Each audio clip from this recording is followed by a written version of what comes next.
back now. It's been a minute, foot is on the gas now. Ain't no limits, I swear I can never cap out. Yeah, they don't let me loose, I'ma act out. Cause I'm back out, whoa, look, I'm back now. Back now, back now, back now, back now. Somebody tell them that we back now. Back now, back now, back now, back now. Somebody tell them that we, yeah. I got the city on my shoulders, straight to the top, yeah. I told you I never drop what I'm holding, yeah. I got the team with me, we gotta go and we on a road, so we never see defeat. Yeah, lights still shine even when the world's dark, and I still stride even when it gets harder. We stayed steady since the day that we started. No, we ain't stopping, I know we got it. Look, we back now. It's been a minute, foot is on the gas now. Ain't no limits, I swear I can never cap out.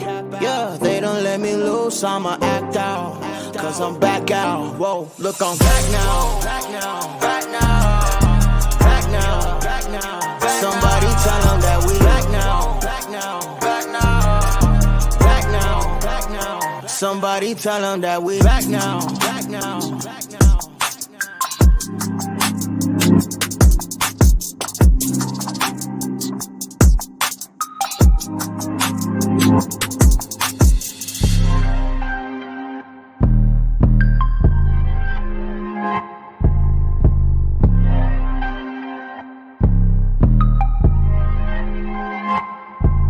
Look, we back now.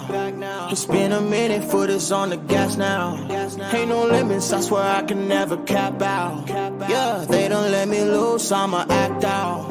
Cause I'm back out, whoa, look, I'm back now. Back now, back now, back now, back now. Somebody tell them that we back now. Back now, back now, back now, back now. Somebody tell them that we back now. Back now, back now, back now. Somebody tell them that we back now. Back now, back now, back now, back now. Somebody tell them that we back now. Back now, back now.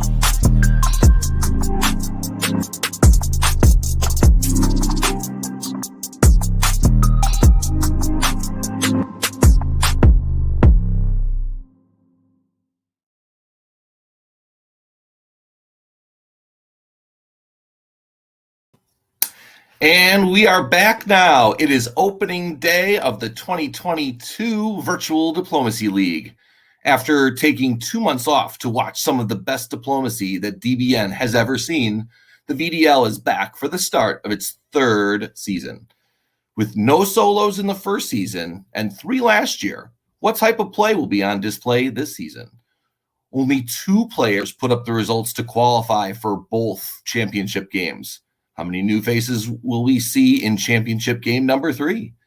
It'll be incredibly tough to top last year's games, but after talking to a few already, this year's players are planning to see their name in lights. Let's get to it now. It is time for League Night. Now there ain't nothing to it, go ahead and bring a live thorn. Ain't no giant, I ain't gon' fire on. Catch a fade, you I'm wrong, I'm gone. Y'all can catch the wave that I am on. I am icon, y'all are wide wrong. Think that I'm a reconcile born, so ain't nothing to it though. This is on me, ain't got much to do with who you know. Keeping it true to form 10 L's into a milli though. But they already knew that those farewell to your opinions, know that he is something. This is all me, ain't got much to do with who you know. Yeah, keeping it true to form, but they already knew that, y'all. Here we go. I'ma show you who I am unbreakable. I'ma make you understand. Watch me escape. Good evening, everyone, and an early happy St. Patrick's Day to everyone here. I am Kevin O'Kelly from Chicago's Windy City Weasels, and I'm excited to be your host for this broadcast. I'm very pleased to be joined in the booth for the opening by 2 DBN legends. First, you'll certainly know him many nights here hanging with us on League Night, but he's better known for a Memorial Day event, which we'll talk about in a few minutes. We've got the host of DBN Deadline, David Hood. Welcome, David. Hello there, Kevin, and happy St. Patrick's Day to you. It's luncheon. So we've got two experienced professionals in the booth, and this third guy, he plays both sides. First is one of the founders of DBN and host of many Game Day Live tournament broadcasts. But last year, you saw him finishing top of the table in the regular season of our featured league, the VDL. So he's one of my fellow weasels. We're welcoming Brandon Fogel. Welcome, Brandon. Hey, Kevin, and happy St. Patty's Day to you as well. We are ready. We're going to have some fun on the show tonight, and we want to thank everyone who has joined us. So we'll be covering league diplomacy from around the world, and we've got a lot of fans in the chat. So make sure that you certainly keep us involved in what's going on in leagues. Chat up tonight's games, and as we do, you're going to want to be kind of welcomed. If you're not part of the VWDC server where a lot of this is happening, click that QR code or take a picture of it and find the links down below as well. We'll keep you along and you can join and be on the next broadcast. So what we've got here tonight, let's make sure we got the events coming up. I got my screen too short. Said Brian Pravel couldn't join, but definitely want to thank him for the great intro that we have. He makes this show great, and we're thankful for all the design and organization we've got here. That really gets you pumped up and ready for some diplomacy. That really well done. I am jealous as the manager of Game Day Live, and it has spurred us to try to improve our production quality. So hopefully on the next broadcast, we'll get to see some of that. Although I think some of it did air on the DBNI Top Board broadcast, which I will admit I have not yet watched. Well, you were a little busy playing that. So speaking of Game Day Live, you're gonna tell us about what's coming up maybe on your next couple of shows here. Yeah, we got a lot of good stuff coming up here. First of all, as far as stuff you can play in, you got the 2022 Online Diplomacy Championships, which is taking signups in the PlayDip Tournaments category in the playdiplomacy.com forums. And sign-up runs into April of 2022, just a few weeks away. The next face-to-face tournament is PoppyCon in Melbourne, Australia, the weekend of April 23rd and 24th. You can visit the website, which I believe we are showing on screen. We do not have that on screen. All right, we'll try to get that in the show notes here. Or contact Andrew Goff for more information. Andrew can be found on the WDC server. The following weekend is the first North American face-to-face tournament of this new DBNI season, and it happens to also be the 2022 North American DipCon. I am talking about Badass Whipping, which is going to be held in San Jose in California, April 29th through May 1st. Check out the VWDC or NADF Discord servers. The NADF is the North American Diplomacy Federation, which is primarily face-to-face, does a little bit of virtual as well. Or you can email. We are not showing any email addresses on the screen. Oh, we are at the bottom of the screen. There we go. Great. All right. And then the next up on the list after that is DixieCon, David Hood's own DixieCon, which is coming up on Memorial Day weekend, which is May 27th to the 29th. That takes place in Chapel Hill in North Carolina. And this will be the 36th consecutive installment. It is the longest running face-to-face tournament in the world. You can visit dixiecon.com for more information and to sign up. And I highly recommend doing that. I will be there. Kevin O'Kelly, you going to be there? That falls on my anniversary weekend, so it's always hard to swing that one. All right. Well, you need to go get your priorities straight and figure out what's important to you. Yeah. David Hood will be there, obviously. I will be there. I know a bunch of people are going. Also, David and I will both be at Whipping. And Kevin, you're not going to that, right? That one's TBD. We'll see how what comes up. We got to figure out broadcast wise. If you're there, we got to figure out how to show and record and produce. So it's going to be fun going to some of these tournaments this year, trying out some new ways to continue to broadcast while we're in person and back home. Yeah, we're going to get all that figured out. And we'll be involved. I'll be involved in the broadcast in some way. And David isn't planning on playing, so he's definitely going to be heavily involved in that. Then last but not least, we've got Virtual Carnage, which may be happening in May.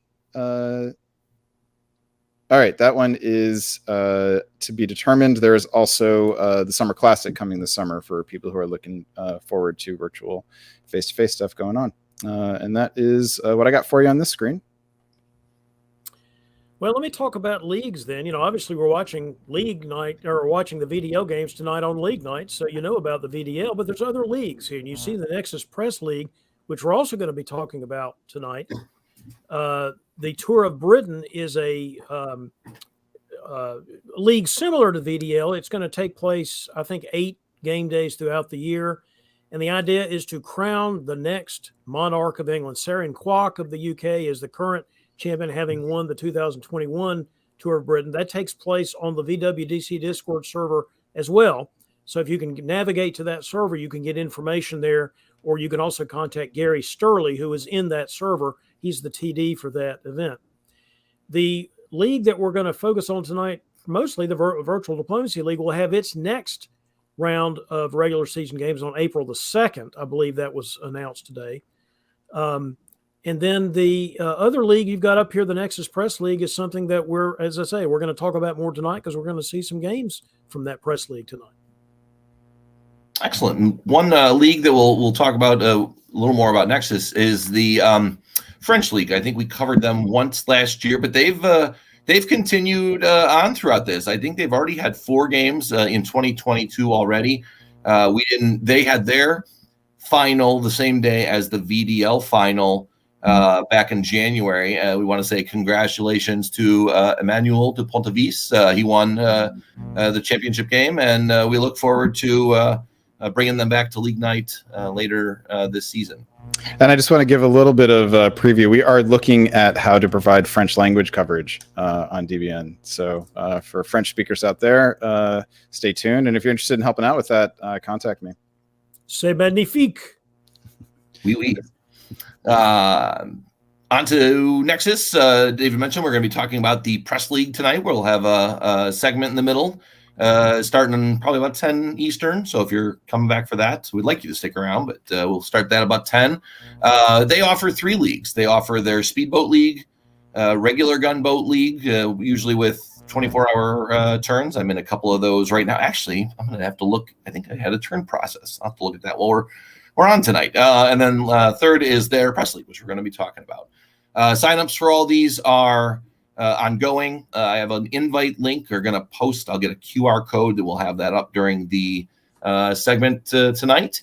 And we'll be talking about them in a bit. So to learn more about these, again, follow the link in the show descriptions and then the QR codes that we'll have out throughout the broadcast. So last year is over. We do want to talk about it, though, because as mentioned in the opening, we had a different style of play from 2020 to 2021. David, you were on the kickoff show back in 2021. What do you think we saw last year compared to what we were expecting? And then we'll transition that into what we're going to see this year. I think that it was predicted in that show that we were going to see some different play, some a little more risk taking, and I think we did see that in the 2021 season. One of the people we saw that from was somebody who played last year, didn't play the year before, which was Brandon Fogel himself. I'm not saying that he completely changed his play style. He didn't. He just added himself to the VDL. But in addition to that, I would say that the biggest difference, and it's an obvious point, but it's one that bears repeating, we had the solos. McCarlos's solo, Carlos Camarides soloing in the spring, and then I think Brandon's was in the late summer, perhaps. I'm trying to remember exactly what month that was. But those things kind of set the stage for some of the later play, because that's 2 spots that were not necessarily mathematically locked up, but pretty much locked up. And, of course, Nicolas Taillet got a later season win. But my point is that when you've got these big results, and sometimes people sort of resist having really big results earlier in the season for whatever reason, but when you have these bigger results earlier in the season, you're sort of locking some spots down. That increases the competition for some of the remaining spots that haven't been locked down. So I thought that was one way in which last season was different from the season before.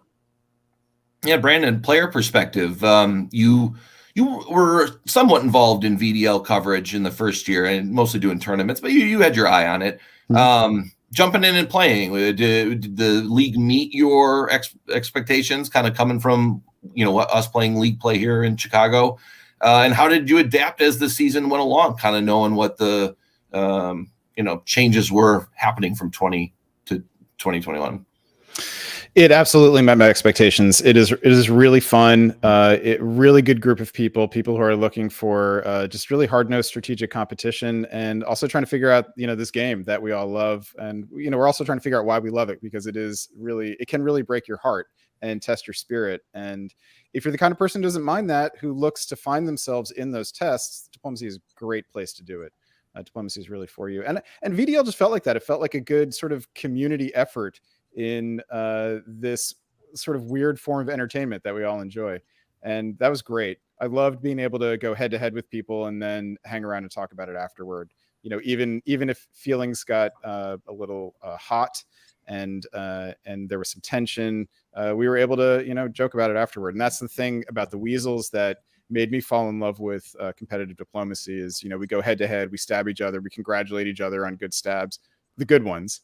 There's a real camaraderie there. And I felt that brewing in VDL. I can't speak to why people were so enamored with shared tops in the first season. But I did not see a whole lot of that in the second season. And I think that people are starting to figure out that you have more to gain by taking a chance than by playing it safe. And that is, I think, what is great about diplomacy when it's played well, is that it rewards risk-taking, smart risk-taking, but it rewards risk-taking over playing it safe. Just to add on to both of your comments there, I think that is going to hit hardest early in this season, because I think as the end of the season, everyone was jockeying for position. But like you said, taking those risks early on, maybe getting those extra points in those early games. I know we had a lot of 07, 08 games early in the season last year. I wouldn't be surprised to see some go to 09, 10, and 11 early, figuring, hey, if I can get an extra 2 centers, that might matter. You don't have to worry about, do I need to jockey for one last center in December? That was my biggest takeaway, is I think players learned the hard way in November and December last year that it was they missed their chance in April and May. Yeah, that's the thing people need to understand, is that a 10 center top is mediocre. It's a top, which is good, but that score is not a great score, and you need better scores than that to make the top board. So if you're sitting on a 10 center board top and you can make it a 12 center board top, you should. And the other thing I would add to that is, it's just like any other muscle. The muscles that you need to play diplomacy need to be exercised. So if your style is to not take chances, to play it a little safer, wait for the next opportunity, go ahead and take the share board top, I would argue that the early in the season is the time to try something else and see if try it on for size and see if it fits. It might. And even if it's not your usual way of looking at this game or any other board game, exercise that muscle and see. And the reverse is actually true. There are people that take too many risks and do too many crazy sort of zany things. That's why Brandon emphasized taking smart risks or smart chances. And so if you feel yourself sort of being wild and woolly, there may be some times to pull it back and say, well, actually, it might be better to try to settle for this result right here, because it's too chancy. Yep. It's situational. And so I do think people ought to sort of not just play to their strengths, but try to work on their weaknesses by trying something a little different. Yeah, and I'll just add to this that the thing that you want to make sure you're doing when you're evaluating the risk is that you're doing it deliberately. The choice you make is deliberate. It is not made out of fear. Or any other emotion that overrides your logical thinking. I'm not saying that emotion's not important in diplomacy. Right. It's part of why we play the game. But you don't want to, the exhilaration or the despair, whatever that's bothering you. Fear is obviously a big one. Now, I think there can be some other ones too that cloud your judgment. Yeah, I agree. Hard. It's just that fear is so satisfying to overcome. Anyway. Yeah. Well, to kind of work past that, the way to do that, and we found, is with data. If you know the data is on your side, it's good to do this. I've practiced it. I know what I'm at. We've been able to collect data over the last 2 years. All these games are virtual. They're all in Backstabber. So we're able to pull out of this. And we've seen this over the course of the last 2 seasons. And, obviously we're going to show the top 3 from last year as we do every show. You'll see that the players have very similar stats because that's what's made them successful. And maybe they play off the data, or maybe the data just plays to their hands. So, David, don't give us Brandon, don't give us a rundown from Michaelis on all of them. What stands out about his play? I know you saw him in the DBNI and the top board last year. What stands out? What hits you when you see these? I mean, it's hard not to look right over at that. First of all, the cap rate is pretty high. Michaelis is a player who does well when he plays. And the cap is a reflection of that. The top share is pretty high as well. You see he's ranking in the 98th and 95th percentile in those. And then last, it's the collaboration score. Michaelis, that shows that he's somebody who likes to work with other people. And is often apparently giving more than he's taking, which is actually a little bit of a surprise given, I think, people's firsthand experience with Michaelis, but the stats don't lie.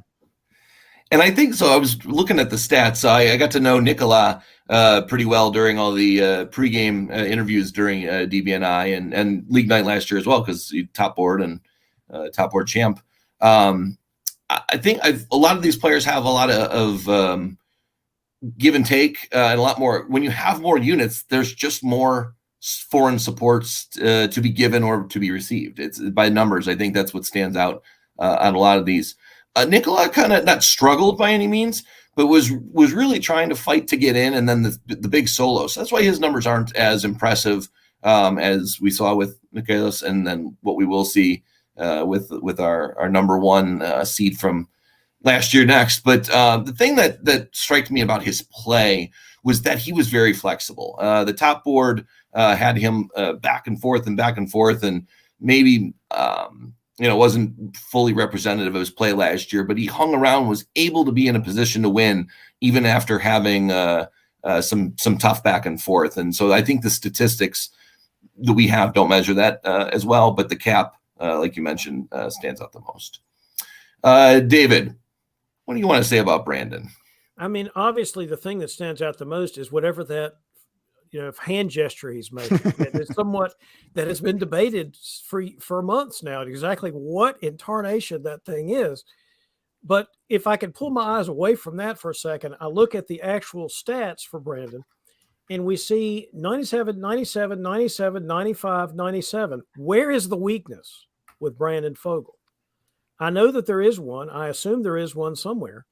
But you can't look at this set. I mean, all of these numbers for everybody's high. We're looking at the top 3, but look at these numbers: 97, 97, 97, 95, 97. You've got the high collaboration. You've got the high efficiency. You've got obviously the high top share. We knew that from looking last season. Brandon didn't play that many games, so the solo sort of takes precedence when you're looking at his results that he had. So are there weaknesses? We're going to find out if and when Brandon Fogel decides to, again, leave this chair and go play in the next couple of game days. Just go have a look at the DBNI top board. You'll see the weaknesses on full display. Some of us have actually paid attention to that show and have watched it or participated in it. Others apparently have never watched it. But listen, I've said it all I'm going to say about Brandon for right now, but I'm not promising not to say something about him later. Well, we have a lot to say, and we can make some predictions about Brandon. One of my favorite things was watching last year's kickoff show and seeing the bold predictions. We'll leave unmentioned the name of someone who said Turkey was going to rise to glory once again. Yeah, it didn't work, Arthur. I mean, no. Yeah. So we won't mention him any further. But maybe that'll be his 2020 resolution, getting that in. We did have some bold predictions, and a change of play was certainly one of them. So, David, we're going to put 3 minutes up on the clock here. Give me your prediction for 2022. All right. Well, my prediction is that we are going to see even fewer of these 11, 11, 11, 1 type, shared board tops where you just take over the board and from the very beginning and don't really play the game. You just sort of go through the motions. We had a lot of those the first season of VDL, not as many last year. We still had some. And I'm not suggesting that that's always a bad idea, but it certainly isn't something you want to do every time you play. And I think we're going to see even fewer of those for the reason that Brandon mentioned earlier, that I think particularly last season, showed us the value of getting some extra points, getting some extra oomph to your results. I think that in the first season of VDL, there was a lot more concern about becoming a target or making yourself look like you were in a strong position.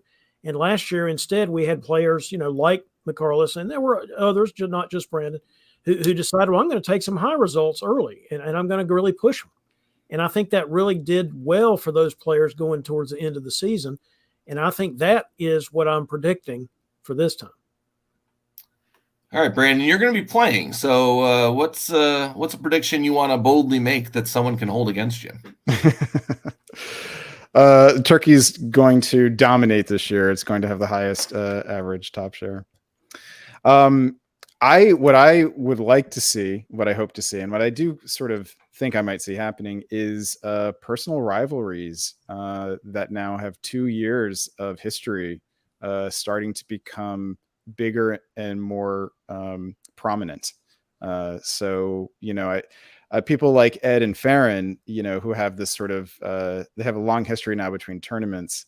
They're not both playing VDL, so I don't expect that to, or maybe it will. But I think things like that, there's a lot of history that's been laid. People have been sticking with this hobby. So I'm looking for that stuff to be, to play more and more prominently, and for people to maybe be more and more aware of it and to figure out how to use it to their advantage, and for the rivals to figure out that if they get along one time, they can really pull a big surprise. So that's what I'd like to see. I'm thinking my prediction. I didn't have to make one last year because I was behind the scenes, but this year I got to be on record. So I'm going to go with even more Leviathans. I think EF is just going to roll half of the games this season. I think people really want to make that top board. And like you said, if you're going to go risk, you're not going to get 11, 11, 11, but you might get a few more 12, 12, 13, 13s. You push the game.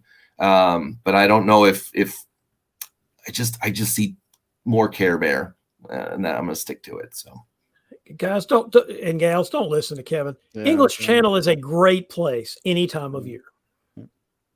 Wasn't Germany worse than Turkey last year? That we remarked on this several times that Germany just had a really poor season, and not just in VDL, but in the world of diplomacy in general. Germany underperformed its traditional strength, and you can look at these stats and see, the 12% top share. Honestly, not what diplomacy theorists would have argued about Germany over the last several decades. They consider Germany to be, not the easiest country defensively, but a country with lots of offensive potential. So the fact that they didn't have very many games last year was a function of a lot of EF alliances. But I'm here to tell you, FGs are good, EGs are good. There's other options. Russia's performance stands out on that chart. Highest top share, 90%. That shows a nice sort of uniqueness to the meta around this particular hobby. It's not just France. It's good. Yeah, one of the solos was Russia that I know that boosted the scores, and I know there were a couple other real fun results, fun games to watch with Russia doing well. Yeah, I think earlier in the season too. So yeah, there were. All right, with that in mind, let's get to tonight's game. What are we going to see? So first opening day, what's the storyline, Brandon? What are we going to see tonight? All right, I got two storylines. One is Jason Massbaum not taking a break, the reigning diplomat of the year, the newly crowned diplomat of the year, jumping right into the pool with the game this evening going on right now. Does Jason get underestimated and surprise everyone again? Is that still possible? I want to see it. The other big storyline for me is the return of Tanya Gill, the regular season and top board champion from the first season of VDL. Took all of last season off for the most part from virtual, and dropped her hat in the ring tonight. So looking forward to seeing how Tanya does. I'm going to go the other direction in a sense. Instead of calling out names that are like, wow, that's awesome, and look at that name from last year as the diplomat of the year and Tanya, I'm going to say, look at the new names we've got on the list for tonight's games. These people who have not played in VDL before or not played very much in VDL before, they're not going to know that the prevailing meta was EF versus G or whatever we're going to talk about. They're going to bring their own ideas to this table which I think is great. That's one of the great things about playing in diplomacy events is interacting with people who have a different view of the game than you do. It actually makes the experience much more enjoyable, and I hope it will make it much more enjoyable for us as the viewers and commentators of VDL games this season.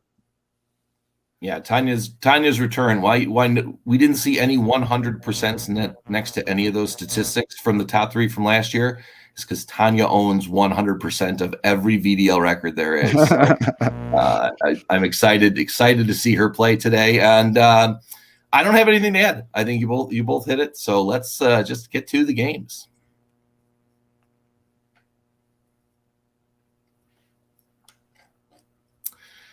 Sadly, we lost out on our overnight game tonight. We've got to do a good job of finding our European and our Australian friends to make 7. We had some people driving home and couldn't make it. So thanks to Farron for trying to round up 7 tonight. So anyone who watches the video, 3 a.m. Eastern time, what is that?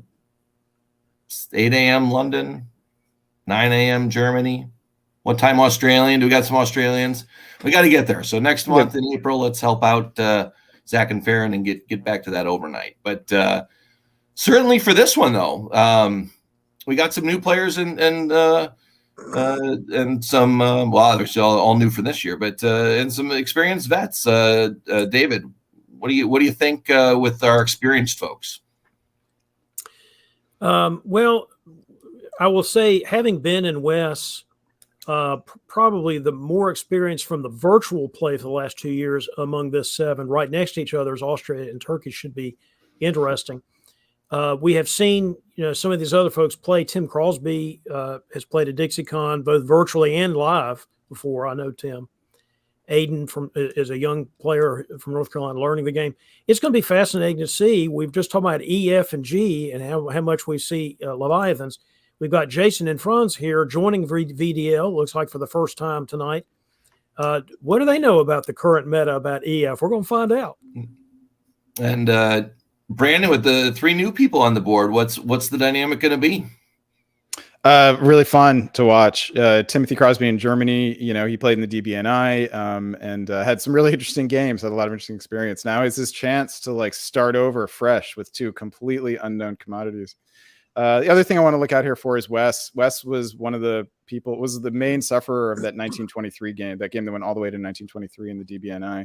And glad to see him getting back on the horse. So I'm hoping that he gets at least some good play this game. From Switzerland, right? He's moved to Switzerland. He is right. He is in Geneva, I believe. He works at CERN now.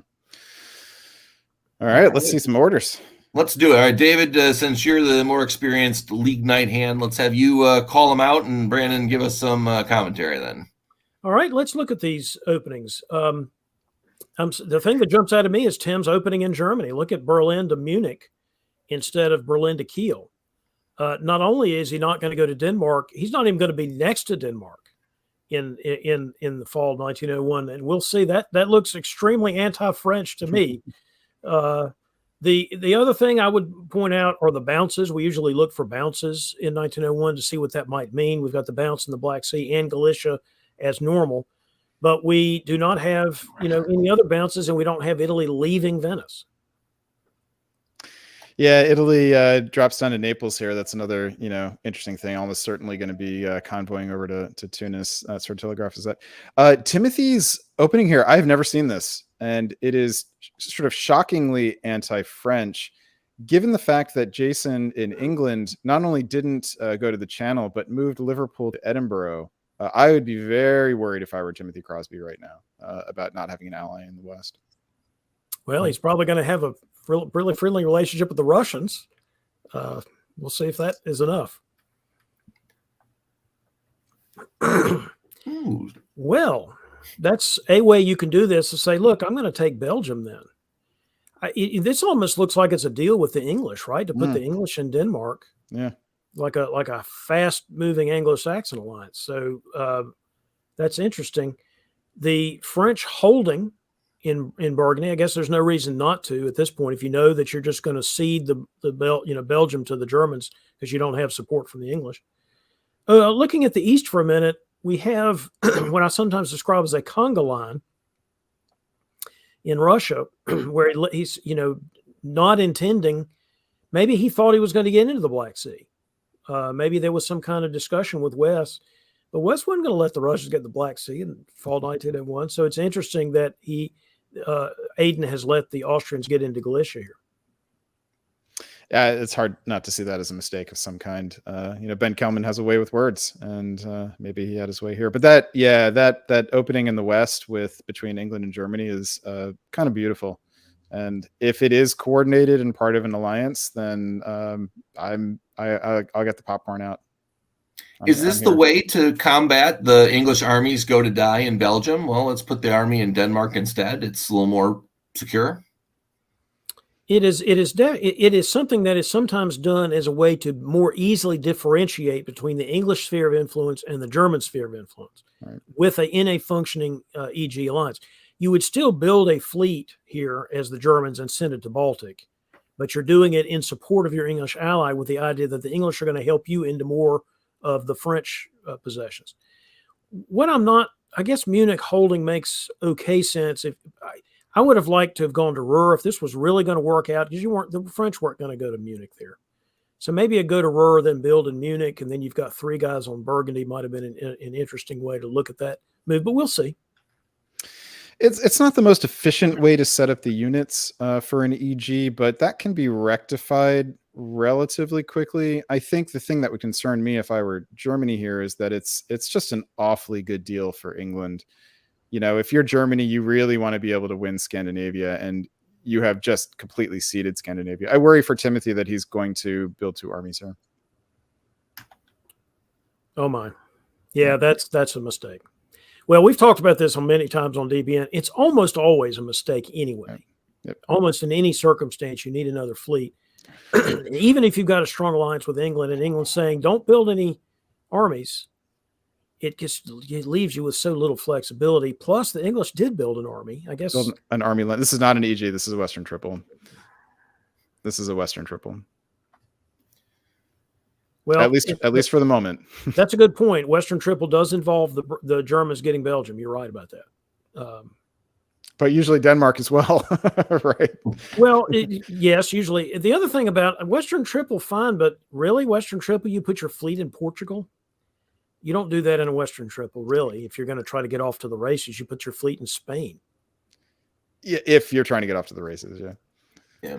And newer player, I know Franz is maybe a first time here. Don't know if it's first time ever or anything. So maybe the opening strategy wasn't discussed that way. So, well, it could have been. I mean, a Western Triple is a fine way to do things with new players if you can't get any of them to commit, right? So if you're Timothy or if you're Jason and Franz and you don't really know who to trust yet and you're still trying to feel your way out, this is a good way to sort of kick the can down the road. The thing is, though, you actually have to go through with it. And Franz, this is not the most Western Tripoli set of moves. It could easily be those 2 fleets could easily go back down to the Med. This could be a continuation, but that the army in Picardy is not necessarily friendly. All right, let me go around the board here. So that's in the West. England certainly does Western Tripoli friendly moves. Germany does not completely. Germany should, if he's going to be fully committed to the Western Triple, should send 2 armies to the east. Does not. So there's some tension there. In the east, we have what looks to be an AIR forming. I think I would be worried if I were Turkey, but only for the moment, right? Because the moves that they're making. I'm sorry, Ian has convoyed to Albania. Yeah, that's not AIR. That is I versus A. It looks to be like. Yeah. So then the question really is, what is that Russian fleet doing in Romania? Could be ART. Let's see. It could be a dirty rat. The German move is really just a slow play.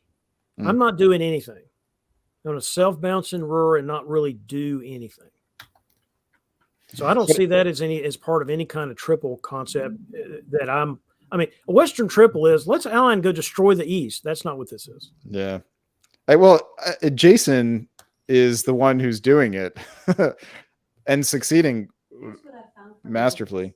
Yeah, this is what when you cede England. I mean, when you cede Scandinavia to England, this is really ceding Scandinavia to England. Wasn't anything the Russians could do because they'd gone to the Baltic Sea with their fleet. But they not only did they lose St. Pete, they lost Sweden. Quite a move. The Italians do continue on and take Greece here, which was a point in convoying to Albania. And if it was a dirty rat, it's not anymore. Now there's Russians in Armenia. The Turks supported the Italians to Greece here. Yeah, this is a typically ugly East. It was worth pointing out that Aden could have taken Berlin here, had gotten in position to support himself into there, and did not do it. Probably looking for some sort of ally of some sort. I think he was trying to work, probably trying to work with the Germans. Although again, much harder to work with Germans. They only have one fleet. How much good are they against the English, really? Oh, Jason waved. He did wave one of his, didn't he? And Aden keeps the fleet in Baltic. That I think is a mistake, I have to say, because it does not look like England and Germany are going to fight, and the only reason to keep that is so that you can try to drive a wedge between them. But if they're not going to fight, the unit's useless, and you'd rather have that army, I think. Well, maybe hope springs eternal. I find the Italian army build interesting. Just goes to show you that he thinks he's got to deal with West, building that extra army there.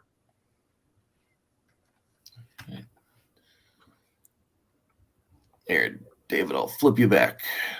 But you got to know that if you're going to build an army in Rome, that the Austrians are going to support the Tyrolia, so you might as well go to Piedmont and Venice to get a little better position. That was a miscue on Ian's part to think that the move to Tyrolia would do him any good. That much having been said, Wes, what happened to your rear end there? I mean, I'm trying to figure out what that. I guess he was. Honestly, I'm not sure I understand that. Why were the Russians not going to go to Smyrna? I guess he thought maybe he had the Russians talked out of this. That might be what it is. Yeah, that's all I can figure. The thing that doesn't make sense to me is him thinking that Bulgaria would get into Serbia there. That seemed very unlikely. It did.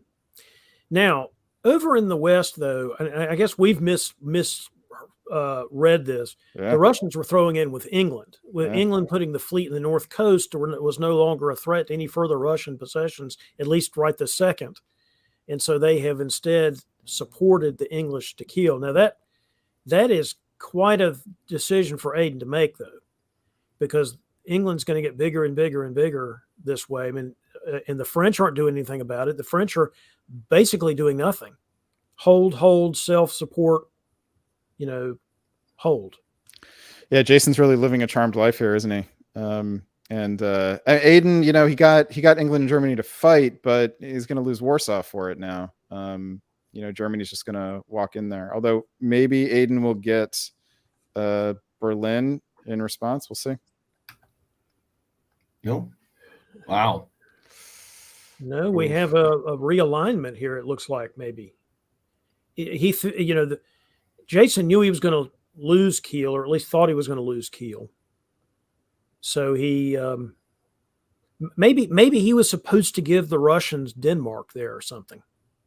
Well, he needs Russian help to hold on to Kiel, so maybe he just realized that he was out ahead of his skis. And now we do have the French intervening into the mid like it's a Western triple. So I don't know. In the East, though, you do have you have the Italians moving Piedmont and Venice, which is better position. The problem is that now French in the mid.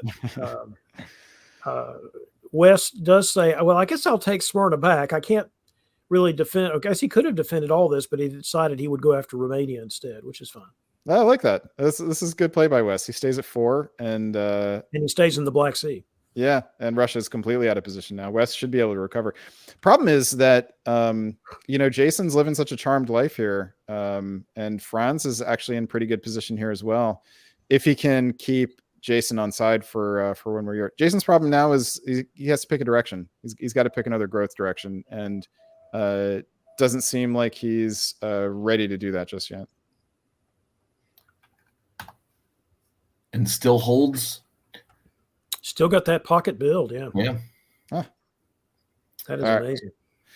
Yeah, do you like that, David? I'm not sure I like that here. I do not. I mean, I think waving is fine, but it needs to be used sparingly. The units are for a reason. You know, you wave if it's going to be just some diplomatic issue. So if he now thinks he is with both France and Germany and really is going to send armies, you know, into Russia or something like that, you know, I think I would still build the army. How could that possibly be threatening? But it would sure be defensive. Now maybe you don't do it because you want to eventually build another fleet with it. But, you know, as I say, I think waving is a fine idea. I just think people sometimes outthink themselves a little bit and wave when they shouldn't wave. The other interesting thing I'm seeing here is the Germans felt like they needed another army. And if you're going to be friendly with the English, I guess the answer to that is yes. Yeah, I think he's in for a penny and for a pound on the EG. Yeah. But the West needs an alliance structure. You know, it can't stay this way for.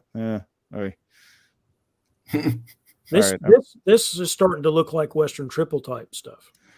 Yeah, but now it's a Western Triple with a capital F. Boy, France has gotten a really good deal. Leads from West here, though. So we should call it some moves, right? So France takes Tunis, but it makes West the mover, not North Africa. That may be something that he comes to regret, but gets Belgium, apparently by agreement. And that is gorgeous diplomacy. Really, really well done on France's part. Elsewhere, we have England rearranging units to prosecute a war against Russia, probably. Although, you know, getting that fleet into Denmark with access to Baltic also could presage a move on Germany. In the east, we've got continued Turkish-Russian aggression, which Turkey gets the better of, blowing up that fleet in Sevastopol and getting another dot out of this. I believe that West is going to be guaranteed a build here as long as Turkey and Austria don't stab him from behind. That's about it. You mean Italy and Austria? Italy, yes. Sorry. Yeah, but but they're really not in a position to do it very well, considering that he doesn't want to do that while he's still fighting the French. Gosh, look at that. North Africa did not defend Tunis. If the Italians now, that's probably a good guess that the Italians were not going to do that. But you know how you wouldn't have had to make that guess if you had made North Africa the moving unit to begin with, as Brandon said earlier. Yeah. The French leave Belgium. Probably some kind of arrangement here between these alliance partners leaves Belgium. The Germans are actually going to build for Moscow. So this is sort of a late breaking Western Triple thing. I don't know.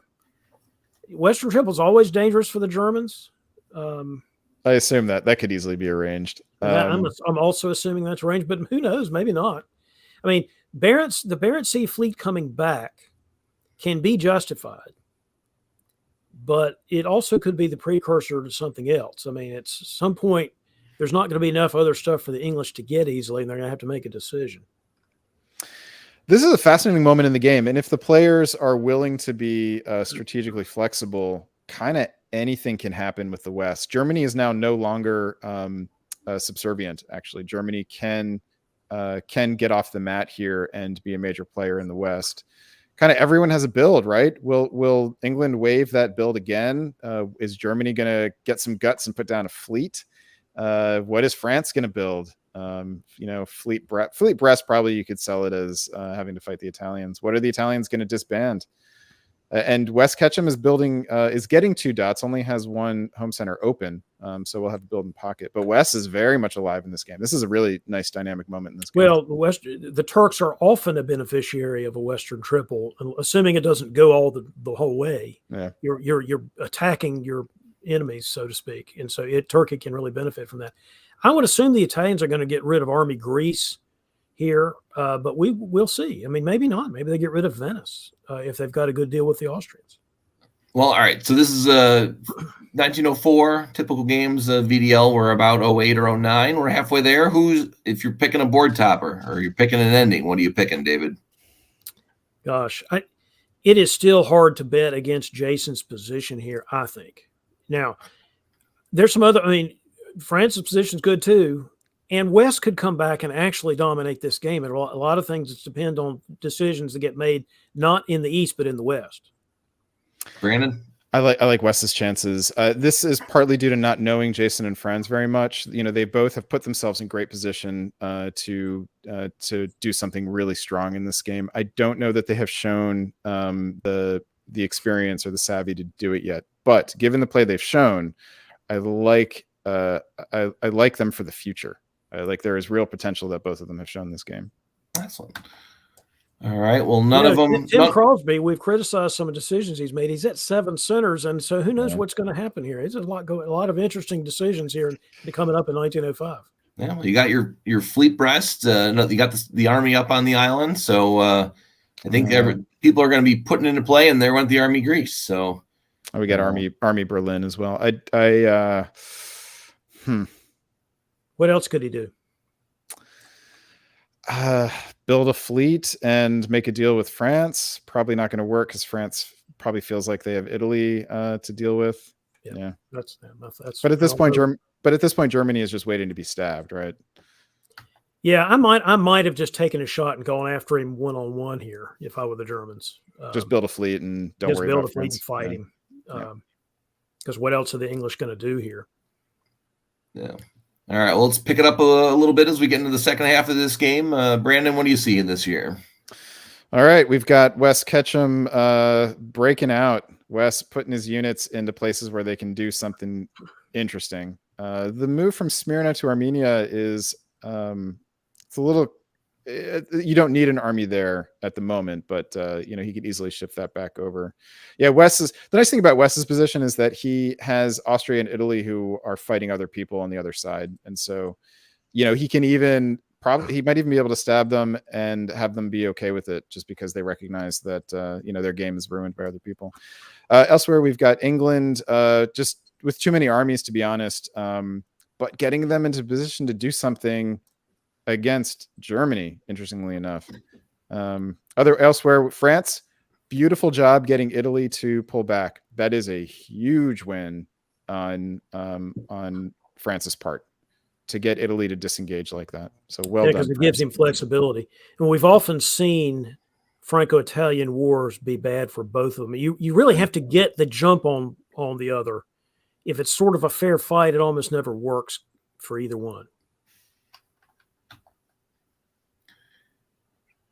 Either a lot of how many hold orders can you do in fall 1905? Yeah, Jason has just left too many units not doing enough, including the one that he didn't build for 2 game years. It's not just him. Look how many hold orders in general. Yeah. What? So is Belgium arranged, or? I imagine so. There's certainly no indication from the orders that Tim is upset about it. I mean, if he were upset about it, he would be either getting support or supporting England into Belgium. Yeah. I mean, it's hard to know exactly because we don't know how the negotiations are going behind the scenes.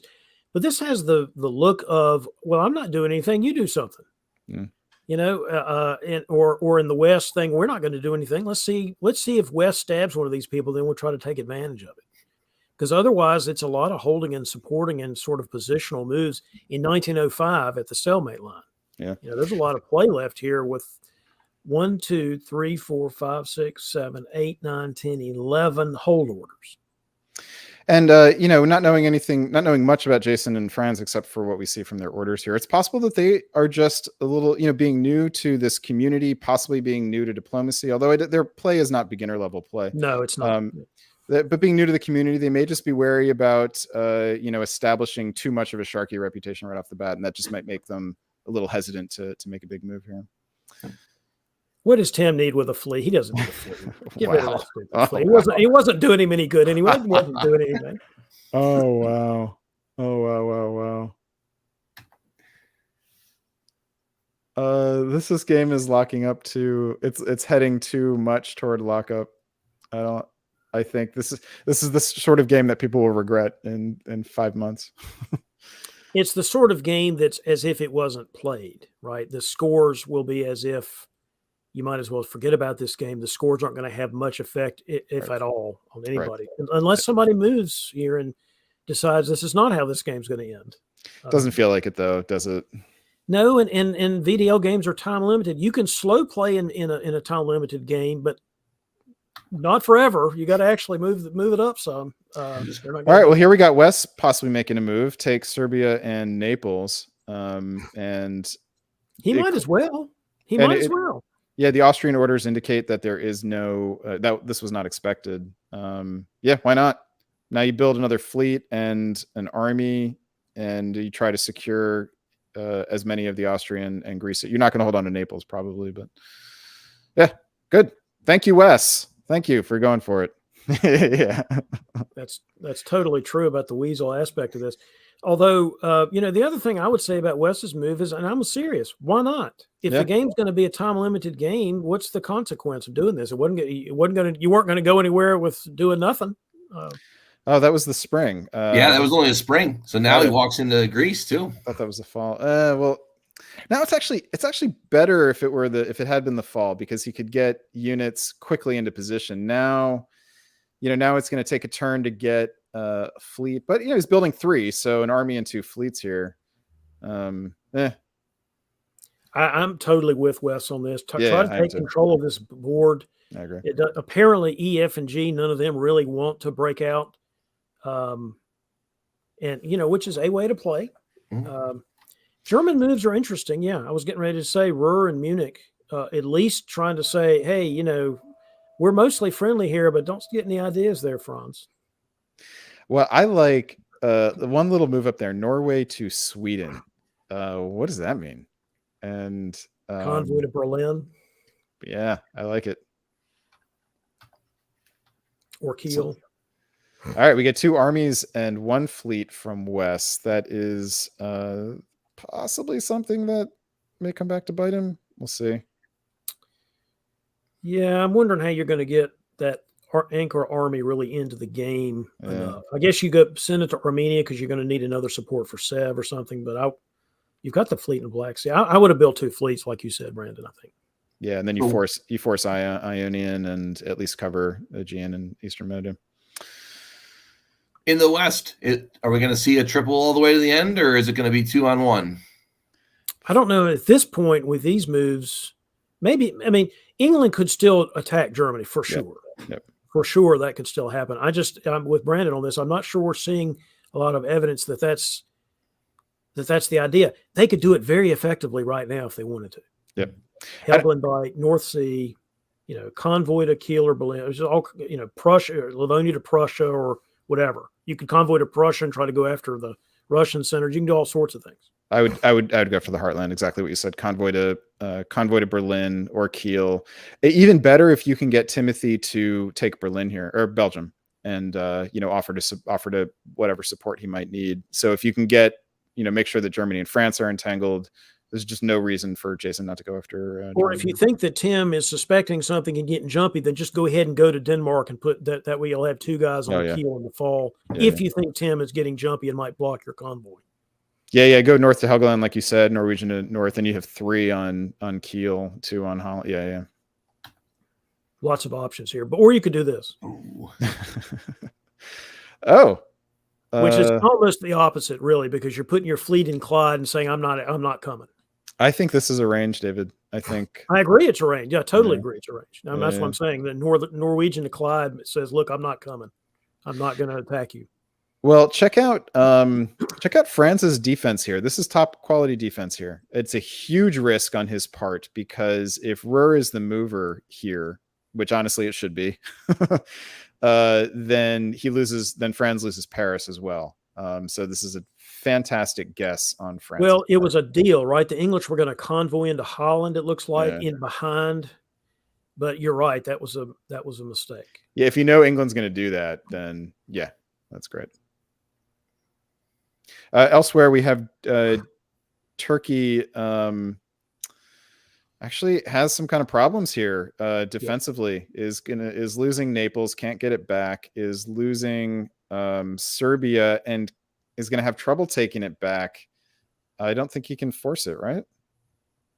No, he can force it while risking Romania, but he'll have to cover Greece anyway.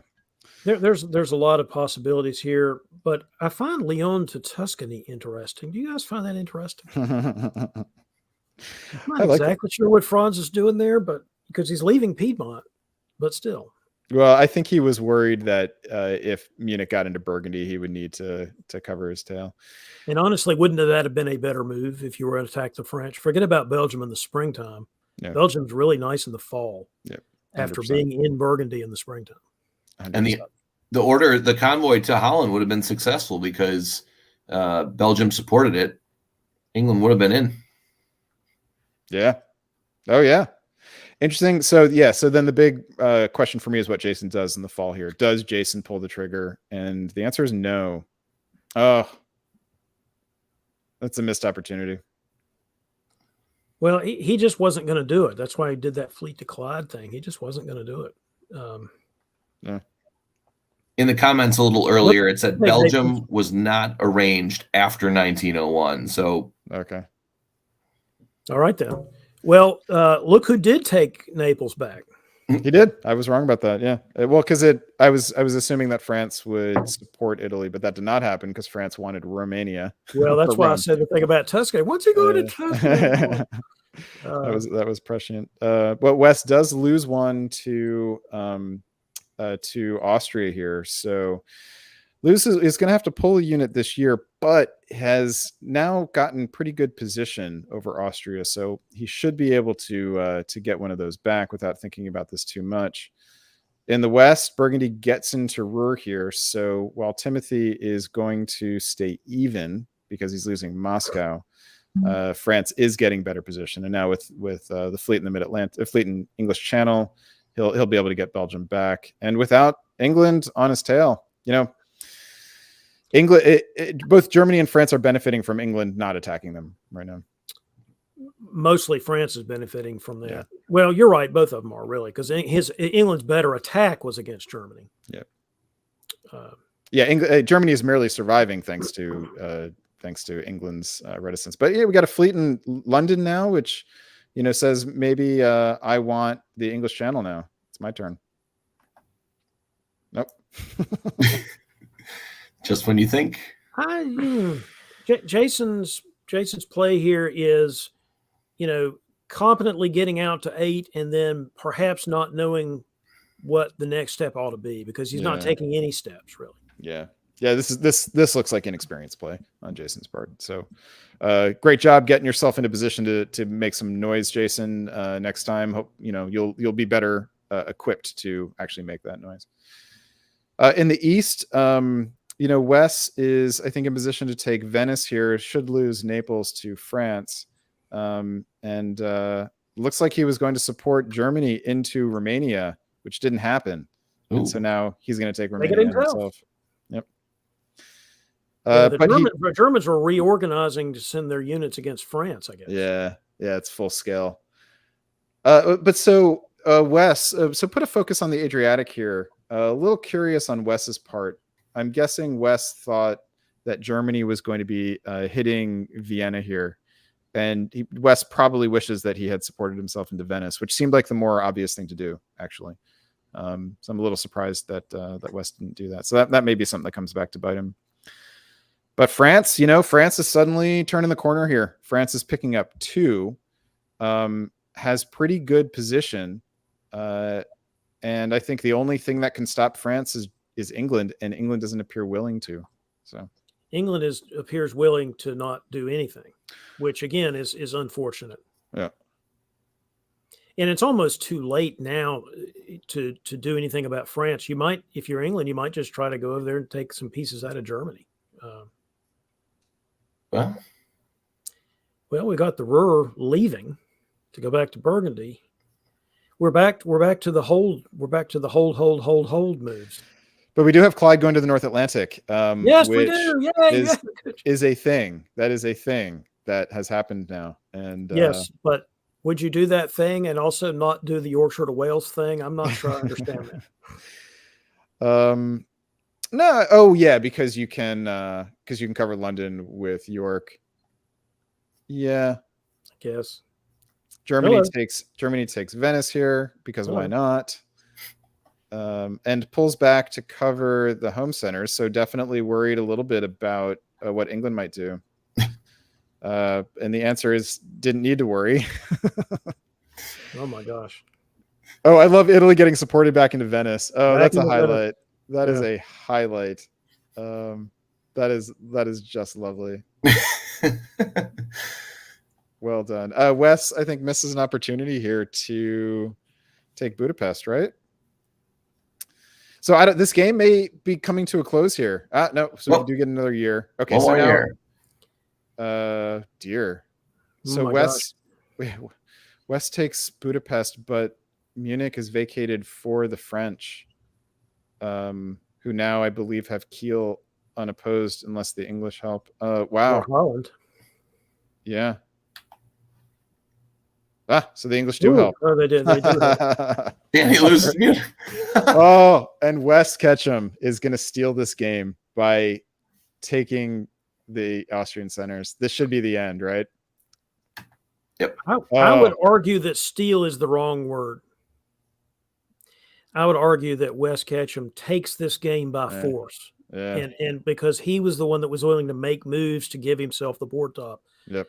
Both France and England had better chances, I thought. I know you thought Wes had a better chance. I thought England or France had a better chance to do something. Neither of them took those chances. So congratulations, Wes. You know, I said at the beginning of this broadcast that a 10 center board top is mediocre, but there are times when mediocre is fantastic, and this is one of those times.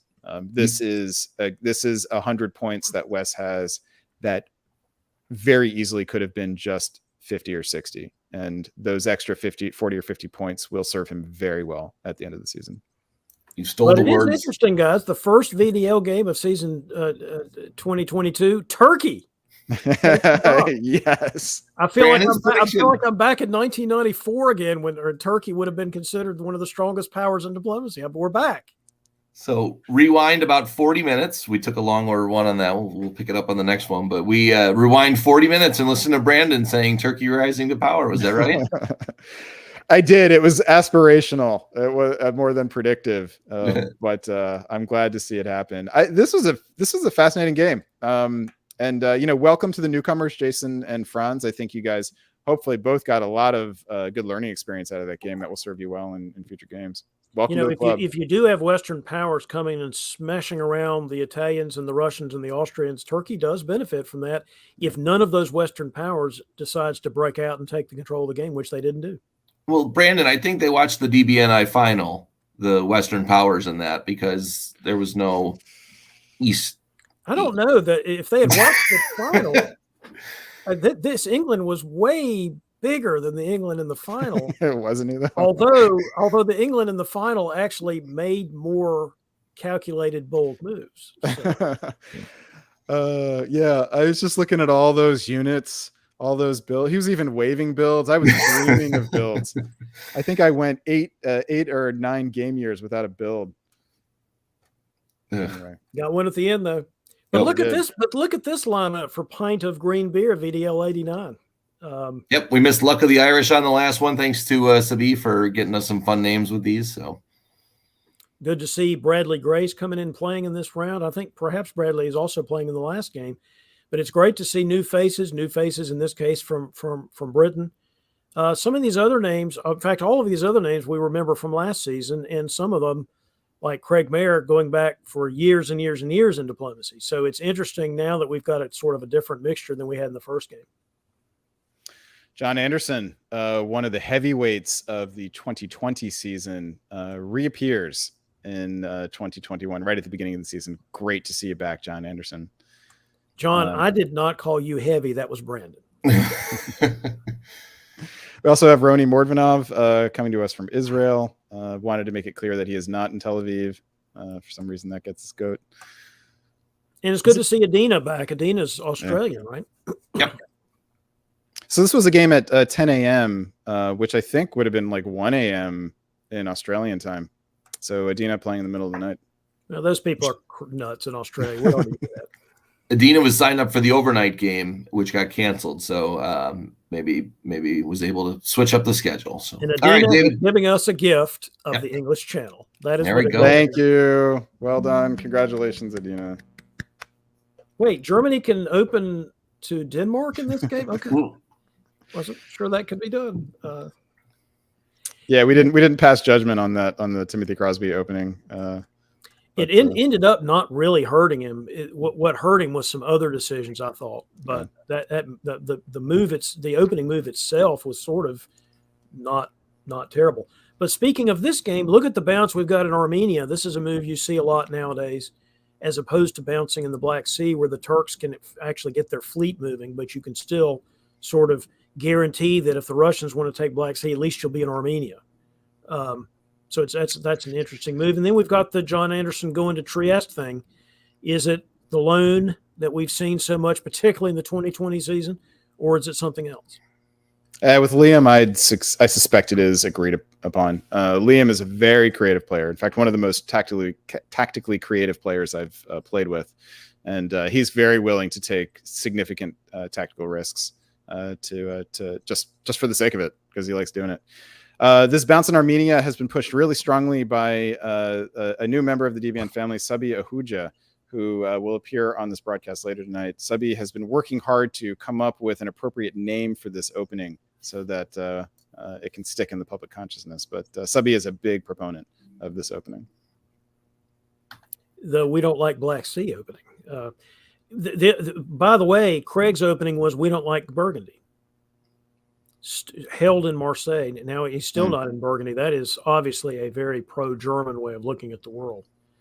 And the Germans repay that by putting the English by support into Belgium. This is a fascinating set of moves here. Yeah, so Adina gives up the English Channel in order to put a fleet in Belgium. I think that should make Germany. That shouldn't, a fleet in Belgium doesn't really do anything for France or Germany, does it? It just gives England another build, is all it does. Yeah. I mean, I think you might be a little more nervous if you are France, just because, there's another fleet on the English Channel, but there's not another army that can support a unit into Burgundy or Ruhr. So there are a lot of units ordered to Greece this turn. Yeah. Three try to go, only one actually makes it. I assume Albania gets in. It's hard to tell.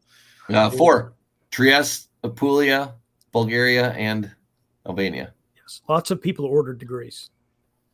But just for those watching at home and maybe are learning this game, when I said loan, I meant the Austrians loaning the Italians to Trieste so that the Italians will move this fleet into the Aegean like they just did to get position on the Turks, as opposed to going for what Italy would normally go for, which is Tunis. Adina leaves no doubt as to her intentions, which is to put the fork into France as quickly as possible with the Fleet Liverpool build. And Russia was 6. That's something we don't see all that often. So, well, bye-bye Bulgaria. So is my turn to call out? Oh, sure. Please. All right. So starting off in the east, we do say goodbye to Bulgaria as Liam puts himself in there. Interestingly, Trieste follows behind into Serbia. So you might think that this is an agreed upon swap and that Trieste will turn red again after this turn. Unlikely that Liam would let Italy get to 6 while he's still at 4. That would be pretty dangerous. Bradley gets into the Black Sea here, and we get. Oh, I'm sorry. Christian Brown in Germany, fellow Weasel, gets into Burgundy. That's pretty big news right there. So that combined with Adina getting into Irish and setting up to move on France and get purchase on Mid-Atlantic. This is going to be a tough road to hoe here for Craig in the opening. The thing about France is you can play good defense and hang on for a while. This is a real surefire EG alliance. That's awesome to see that so early in the season. Yeah, except for Sweden staying purple here. This is that suggests that maybe is in on the alliance. We have a little erg going here. Well, they may be in on the alliance right now. Yeah. I don't know that changes very much. Oh dear. So here we've got in the east here we've got John Anderson keeping Serbia and getting Tunis. John Anderson is now going to be at 7, I believe. No, just 6. But so he's at 6 while Liam just stays at 4. Liam is a very dangerous position. It'll be interesting to see what John puts down with his builds. But elsewhere, I'll be the dissenter here, Brandon. I mean, this is an alliance play. That's a better move. Red, green, who cares? Hitting the Romania there was what was important to make sure that nobody that the Russians didn't get in Galicia. That was the thinking anyway that Liam, I think, had. So, I'm in with this guy. I can't really afford to worry about that.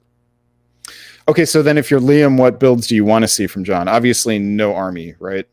Correct. All right. So as long as it's fleets, you're fine. Okay, I'd be good with that.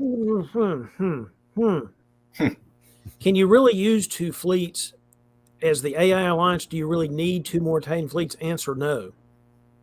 Could you use an Italian army that actually did help you, that went to Tyrolia and then Bohemia? Yes. Or even to Trieste and helped? I don't know. I might be willing to be talked into an army Venice here along with the fleet Naples, because the 2 fleets don't really do much good. Yeah, but see, this is why if I'm Austria, I would rather just have gone to Trieste, give up Galicia for the 1 turn, and let it be a red unit that's going into Tyrolia. We'll see. Yep. All right. Obviously, you could be right. John could be pulling the knife out here, but I don't think so. I don't think he would think he's ready to do that. With Russia and Turkey being completely friendly. Yeah, certainly not right now. Oh. David, I think you're up on this one. I just want to point out that if you go to North Atlantic and the English leave Irish, then Liverpool, that's dead. On the other hand, Craig has other issues. I mean, it's fine to outflank somebody like that, but now there's an English guy in the Mid-Atlantic. You got 2 German armies on Spain. You got all kinds of problems. So there's a lot of interesting moves there, but still complete passivity in Scandinavia. Yeah, they've got a good deal going. At least in the spring. Yeah, why doesn't Belgium get into Picardy here? Did North must not have supported the move? Oh, North can't support it to Picardy. Yeah. Right, that's what it is. This is one of the things about the board that I screw up regularly. In person face to face, I have written North to Picardy before because I just feel like it should be able to get there. Yeah, but it does. It doesn't touch. Are you just denigrating my feelings again, David? Are you just putting me down? I want to make sure you understand that you're completely wrong about this. You need to get that out of your head. I'm trying to help you. Stop making mistakes like that in face-to-face diplomacy. Well, he does lose Liverpool, as he should have. And I think the Germans attacking Spain was probably the best guess to make there, because there was just about no way for anybody to do anything about it. Well, with Brest, sure loser. Exactly. It was, yeah. It was just, that was probably right. Nope. It's so bad for Craig. He's trying to completely blip the entire screen off. You don't see a lot of early takedowns of France that work so well. It's a bit of a lesson in how to play France. The move to North Atlantic is cool because you're going to get Liverpool, but it completely divides your forces. I mean, the way to survive as France when you're under assault like this is to make yourself as compact as possible and just frustrate the. And maybe he thought he could talk Christian out of continuing or something like that. Yeah, maybe. There is no longer passivity in Scandinavia. And we have Roni. All right, so he does pull the fleet ultimately. But in the south, Bradley got Bulgaria. It's worth looking at that. It is. Yeah, can you go back to the fall for a sec? Yeah, I was trying to get the. So Bradley gets Bulgaria here because. What happened there? They Eastern Med convoys rather than supports. Yeah, but I'm assuming Aegean was going to. Maybe that's a misorder. It's got to be a misorder. Aegean would have been supporting the convoy, right? There's no way that could have been stopped. Aegean should be convoying, and Eastern Med should be supporting the convoy. Correct. So it's a miscommunication here. That's exactly what it is. Yeah. But either way, it would have been another great deal for John Anderson, who would be getting Smyrna while Liam would be losing Bulgaria. All John is doing is trying to help. Look at him going to Bohemia. He is trying to help his Austrian ally as much as possible. I don't know why I got to keep bad mouthing. On the other hand, EG. Yeah. I know at this point, John, I think Liam doesn't have anything to worry about John stabbing him because, there is this EG alliance. They need each other a lot. The problem is that Liam is now at 3. I don't disagree with that, but later on, once they actually get some benefit against the Russians and or Turks, then maybe he can get some of these centers back. Yep. I don't know. Liam may just be, events may have overtaken him here because he's of only limited utility pretty soon. Yeah, watch Liam come back and top the board too. If anybody could do it, it would be Mr. Creative. Indeed. All right, so let's call out some moves here. We do have the AI moving forward. I think you were exactly right that they had good position and were capable of moving forward. Interestingly, we have Galicia going back to Vienna, which I actually don't think was a sign of distrust. I think it was probably a recognition that they should stop attacking Russia and form an AIR here to counter the EG. I think, though, that Galicia is not such a bad place to be if you are in an AIR, and you probably want that army hitting Silesia here. So it's that maybe that does reflect some distrust between tiny bit of distrust between Austria and Italy. I'm not sure. In the West, we have just further continued destruction of France, except that France gets an assist from Italy to get into Spain here. Boy, that's nice. That is really nice for France. Craig can hang on for a while in Spain and Portugal. Otherwise, the EG move forward. Yeah, we hadn't mentioned the John Anderson sending his fleet to Western Med, but that was obviously to try to slow the EG down. And this is a good example of really paying attention to the whole board, not just one aspect of the board. And now we see the AIR really forming in full force here, both to counter the EG in the north, but also although Russia's not helping against Turkey at the moment, but the AI has such good position over Turkey that it's only a matter of time. Interestingly, Adina pulls that army back to Sweden. So that, I think, is a reflection of distrust between the two. Could have had St. Petersburg here. That may be a moment of paranoia that Adina ends up regretting. Yeah, or Adina's trying to pull back and say, I'm not going after Russia, and so that maybe somebody will attack Russia in the south. There could be some thinking there, but I agree. I would have just taken St. Petersburg there. Yeah, because if you're Adina, the question is, where do you grow next? And Germany's really your only option, but you need units to do that.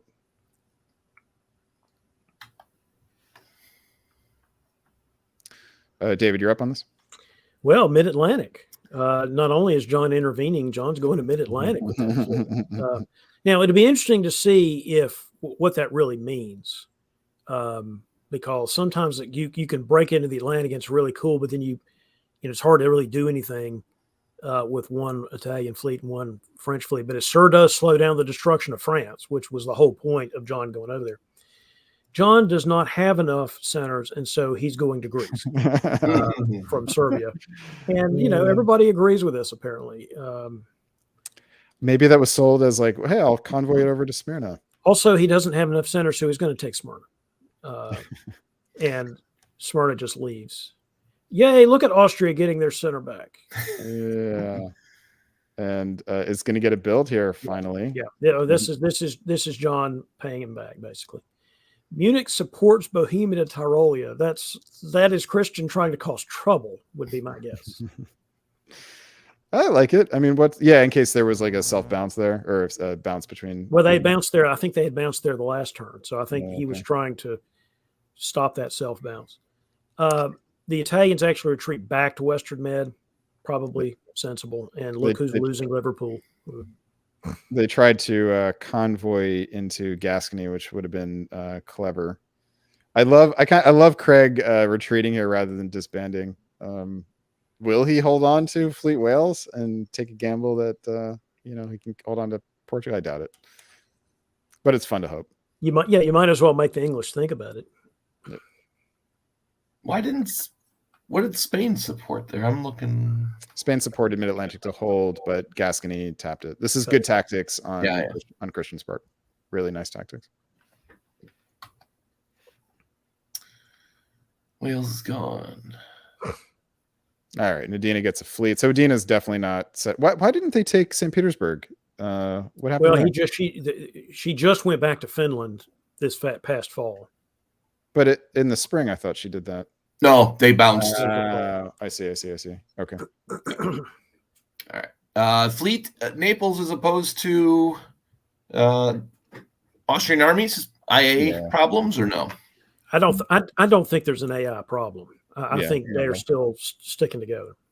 All right. But I have to say now we're in a position where I think Liam actually can start thinking about making a move. Not doing it yet, but thinking about it. John, I think, is looking to get that fleet into Lyon and try to steal one of the centers over there. I agree with you. If you're Liam, your only chance to have some, even a shot at getting the board top would be to get the jump on John at some point. But you got to do it in a way that doesn't just make, EG blow up or something. All right, let's do it. It's a needle to thread. It's a pretty thin needle to thread. Let's do a quick pick 'em here. We're probably halfway through. We got 3 at 7. Who's gonna be on top at the end? David. My money is on John Anderson in this situation. I think he will figure out some way to end up 1 or 2 ahead of the EG guys in the West, guys and gals in the West. Yeah, my gut says John, but I'm kind of looking a little bit at Adina. Adina is, I think, in position to do something a little cagey, and I think we've seen Adina show the temperament to spring some surprises before, right? So I don't like the fact that Adina had to send so many units back to England to take Liverpool, and those units are going to. It's a year before they're going to get anywhere, particularly Liverpool, that can do anything. I mean, we'll see. I mean, I don't think any of his position is terrible. Christian's position is not terrible. It depends on what Adina does. But so Adina, if Adina gets St. Petersburg here and gets the fleets in position, then she'll be. I mean, but if you're Germany, you're arguing that you should get St. Petersburg. Yeah.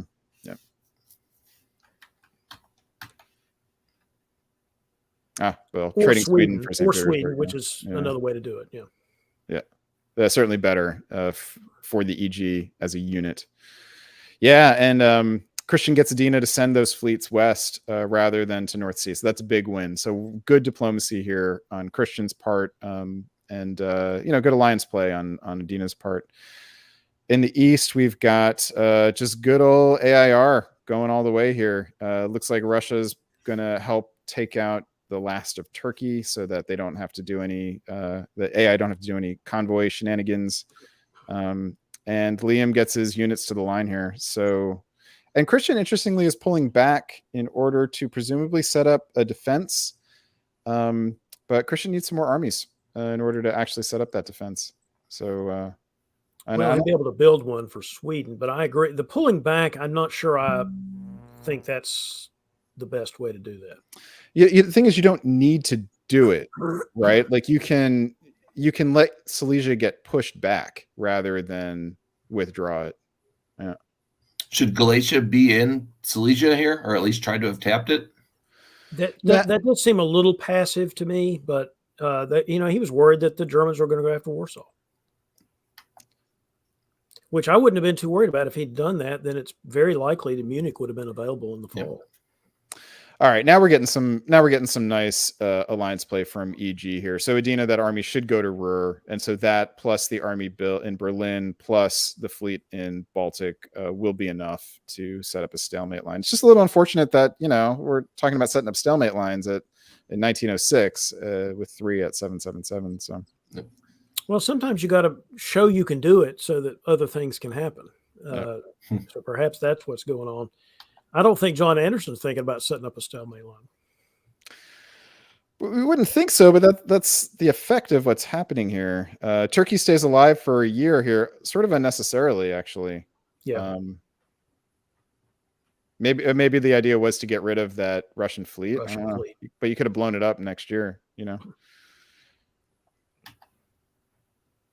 Well, whoa, Austria gets supported into Warsaw. So now we have Liam making a move of some sort. The question is, what is John Anderson's role in it or response to it? And that's the big news here. I don't think fleet ion into Aegean is a pro AI move. You can argue Trieste to Serbia sort of is. I guess if you're going to go now fight the Russians, then having another Italian fleet would make sense. I think if you're Austria, you want that fleet in Tyrrhenian Sea here. That's what I think too. Yeah. Fall 1907. Ooh, John Anderson, that army finally gets off of the African continent of Africa into the game by going to Marseille.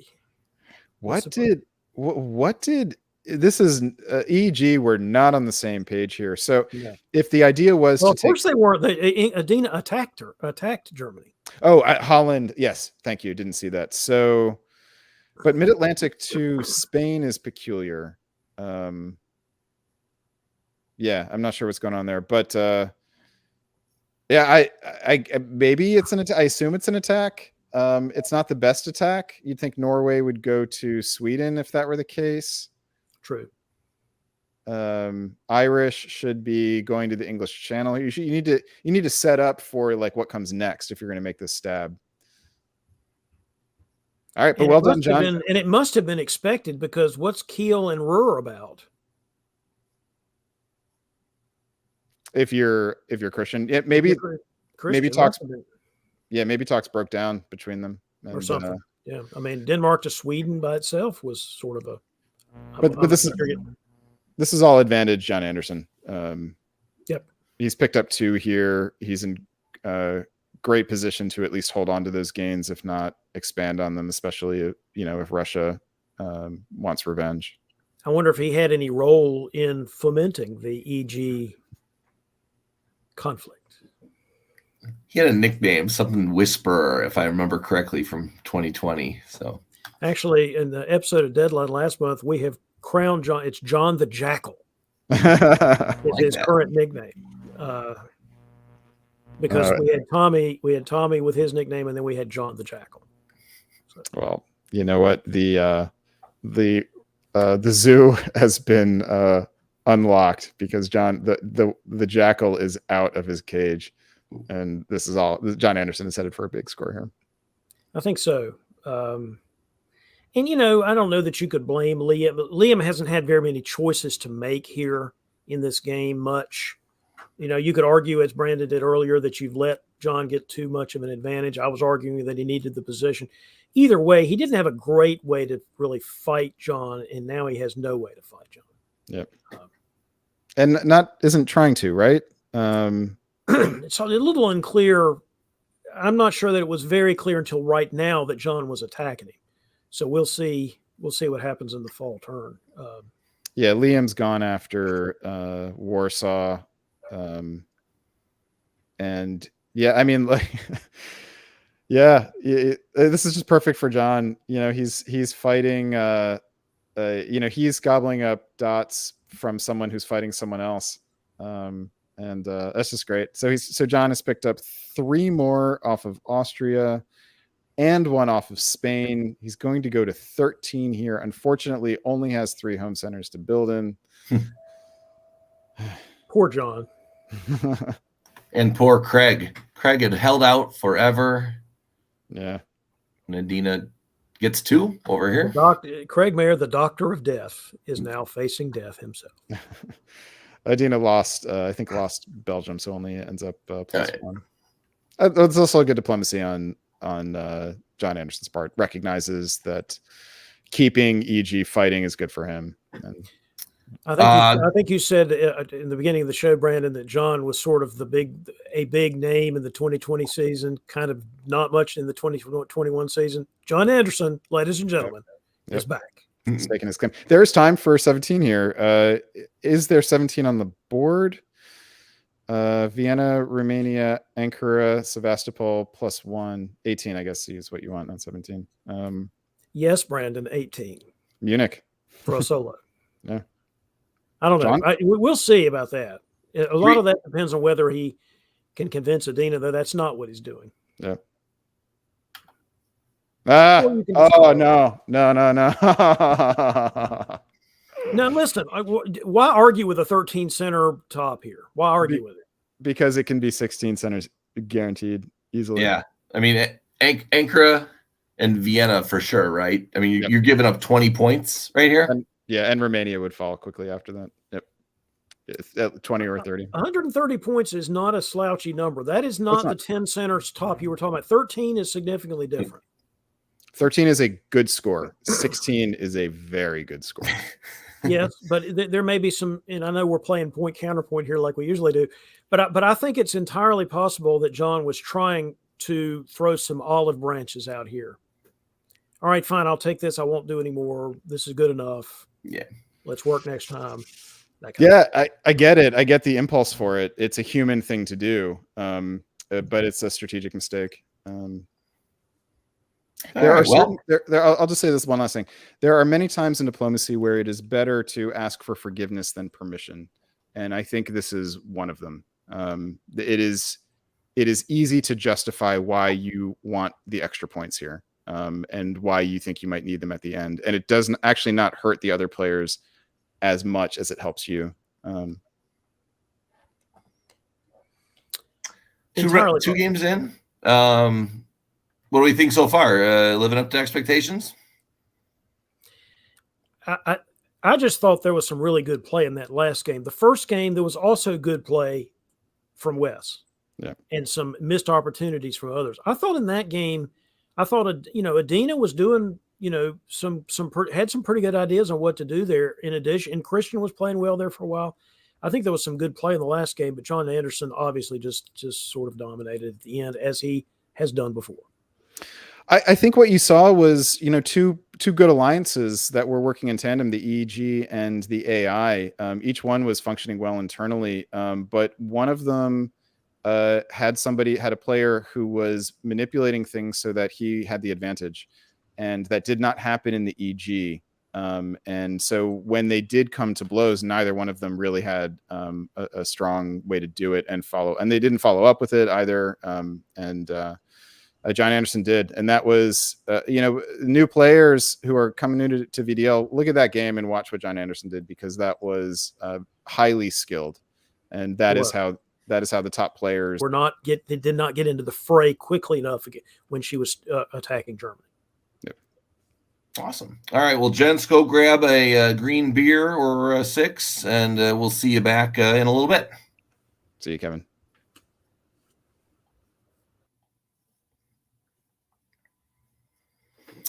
All right. Well, thanks for joining us here. We're midway through our show. We're going to bring on our featured league, the Nexus Press League. I am pleased to be joined right now by two of the very active members of the Nexus community. We have DBN's newest, Sabi Ahuja. Welcome, Sabi. Hi. There you go. And someone who I've gotten to know in Speedboat, as well as now a couple new. We have Andrew Zick, known as Pixie. Welcome. Hi there. Excellent. So as we get set up to show these games, why don't the two of you give me a little bit about the current leagues that are going on in Nexus right now? You want to take it? All right. So we have currently 3 leagues going on that are active right now. We have our Speedboat League, which is our Gunboat Live, which is 5-minute turns and 2-minute retreats and builds. That goes on throughout the whole year. There's 2-month-long seasons with a top board after every 2 months. Then we also have our Gunboat League, which is 24-hour turns, and those are 6-month-long leagues, and it's based off like your top 5 scores and the average of your rest. You can join games every 2 weeks, and there's different forms of it. There's different time limits. There's like rapid, which is like till 1912. There is standard 1920, and then there's unlimited, where you can play till you draw are soloed. And afterwards, there's also Press League, which is in a similar format as the Gunboat League, but it's like a year long, and it is every 2 weeks. There's games with different themes and different platforms as well. We use Conspiracy, WebDip, hopefully soon PlayDip as well, and our main one is Backstabber. And yeah. Yeah, I mean, I think that's a great summary. And I think if I had to add just a little bit, I think the best part of the leagues is there's also a GM for every game. So if you've ever experienced like that annoying public game where you get an MMR and you can't get anybody to fill, and then it just is a missed turn and it ruins the vibes, and that doesn't happen in Nexus Leagues. We've got somebody watching everything. You can just ping us if there's a grace. We handle all of it magically behind the scenes. And it's all about just sort of like good quality games, consistent people, consistent players, and making it as easy an experience for you just to come play some games. Yeah. I agree. I'm in a ton of them. I've played Speedboat. I'm in my first Gunboat leagues. I'm enjoying those so far. And we'll get to the Press League. So a little bit about the Press League. It is full press, full typing. Is there any voice chat or like all press is allowed if you want to talk to each other on the phone? Like, is that I'm older, so phones still matter to me. But what are the rules on press? So it is not anonymous, so you can communicate whatever way you want with the player. You could do email, smoke signals, even handwriting letters if you wanted to, but it's like 24-hour turns. But yeah, you have that freedom to communicate however you want in your games, but mainly everyone just does Discord DMs or on the platforms messaging as well. Yeah, it is just like you could just do whatever way you communicate. I've had people communicate via GIFs. So they just communicated all their press in just different forms of GIFs. And it was just whatever works for them. I guess the question is, is it successful? Oops. I mean, there was only one example. We need more. If you want to do communicate in GIFs or emojis, go ahead. We'll come back for a future segment where we do analysis on press styles and their relative success. That sounds like a topic for David Hood on a future deadline that we have. So okay, yeah. All right, so we're going to look at 3 games tonight. We're gonna go through them. We got some names. So thankfully, I think we had some unknowns earlier. So we got some names. We'll go through it. We're just going to get your take on kind of some of the key moments, but we'll go season by season and call out some questions and some observations. I have not played Press League on Nexus, so I don't know the style or dynamic, but hopefully you can fill us in as we're going through. So let's start it out here in Spring 01. Sabi, you're the opening expert. Let's get some names. When you look at a Press League opening, is this something you typically see with like a move to channel or a bounce in Piedmont? Honestly, no. I've never seen someone not even try to bounce in like the Black Sea area, not even in Armenia or Black Sea, just straight into Rum, which is a thing I've not seen. The Piedmont one is not a common thing. Usually no one goes to Piedmont in spring 1901. The channel I like, it's very aggressive. Very few people have done that. A lot of people are very much like, just like in virtual, there have been a lot of like EFs in Press League as well. I guess it's the flavor of the month. But yeah, this is like an unorthodox opening in a lot of ways. I've not seen that Italian opening before. I'm just going to be completely honest. I've never seen Rome to Tuscany and Naples to TYS. Well, that's so. I guess the question is, Pixie, when we see Sev de Rum very pro-Austrian, are we going to have some coordination? Clearly, it worked out for. They still held on to Romania, and maybe made a friend. Is that when you look at this board? If you're looking at it from a gunboat perspective, who wins most out of the East here? wins most out of the East? From a gunpowder perspective, I guess that's the only perspective I have. I would say Turkey's in a fantastic position out of this. So I went back as well, because I'm Sabi's assistant for the Press League, which means I'm also like the assistant for learning how to be the master of all openings and all opening knowledge. So I went and I looked just to see like what turkeys were up to. Basically, almost no turkeys did this sort of Armenia just by themselves. I know that Sabi has been popularizing a bounce in Armenia. I haven't seen any of those yet in Press League. I expect to, though, in the coming ways.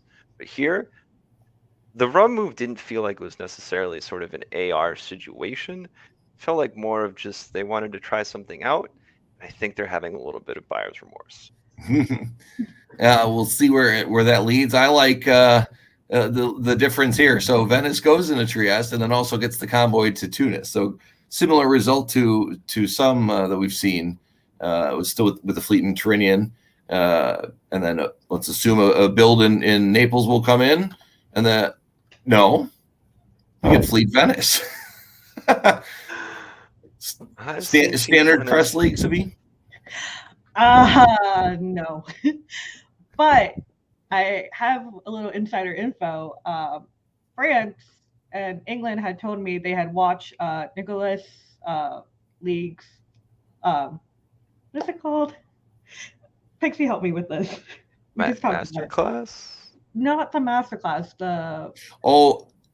Legendary Tactics. Yes, Legendary Tactics video on Western triples, and Nicola had talked about how France should get Munich in a Western triple just so it's easier to go from France into the rest of the board. I think is what that's what they were talking about when this move was like adjudicated. It was like the biggest talk of the town was, why is France in Munich? And they're like, oh yeah, because a Western triple. And there you see it. The West has all but one black arrow. If Munich picks Bohemia, it would be a completely successful advance. Holy cow. Yeah. It's beautiful. This is incredible. I just got to say, you did tip me off to that, but even when I was flipping through the game earlier, I couldn't believe my eyes because I've seen France and Munich before, but most of the time it's when I don't cover it and then I've got problems afterwards. So this continuation is just kind of stunning. And the other thing too is being aggressive too. I don't think I called it out, but England making it into Brest because you're getting some advance. You already had the English fleets coming down. Yeah. I'm assuming the French is not worried about this as they progress forward, but this is about as It was pretty much arranged because their logic was it was to protect England from France stabbing England by building in Brest. And yeah, that was their explanation. I can see it. I could actually involves a lot of trust, but as everyone knows, Wardy has full of trust of everyone he plays with. I wonder if I turned off the orders or something. Maybe I hit something. Maybe. I guess that does make it sound like Wardy's maybe the perfect fit as Germany in this Western triple with this kind of style of play. Yeah, I mean, because I was certainly, if I'm just sort of looking at the board here, I would say that England, from what I understand from Western triples, Germany's getting like the scraps and they're in the worst position and it's going to turn into an EF at some point and you're going to have problems. But here, I feel like it's almost England against the world and they could just decide that they would like to have a lot more centers than they do currently at some point. It would be very, very easy to pull off. So I'm very impressed that they've established only in 2 years, even with 24-hour turns, so this is maybe barely a week talking to each other, that the bonds have formed where they're just executing something which is just, I want to see where this goes. Honestly, which Western triple have you ever seen that had looked this good by end of 1902? I'm not. Kevin is speechless. Yeah, I was just trying to. The orders didn't show up for the last season, so I wanted to make sure that technically it was working. I had so the question I was going to have to that about building these bonds is, so this is G14. So players might have played in previous either waves or gotten to know each other, and when they drew this board together might said, hey, remember when we talked about doing something or other?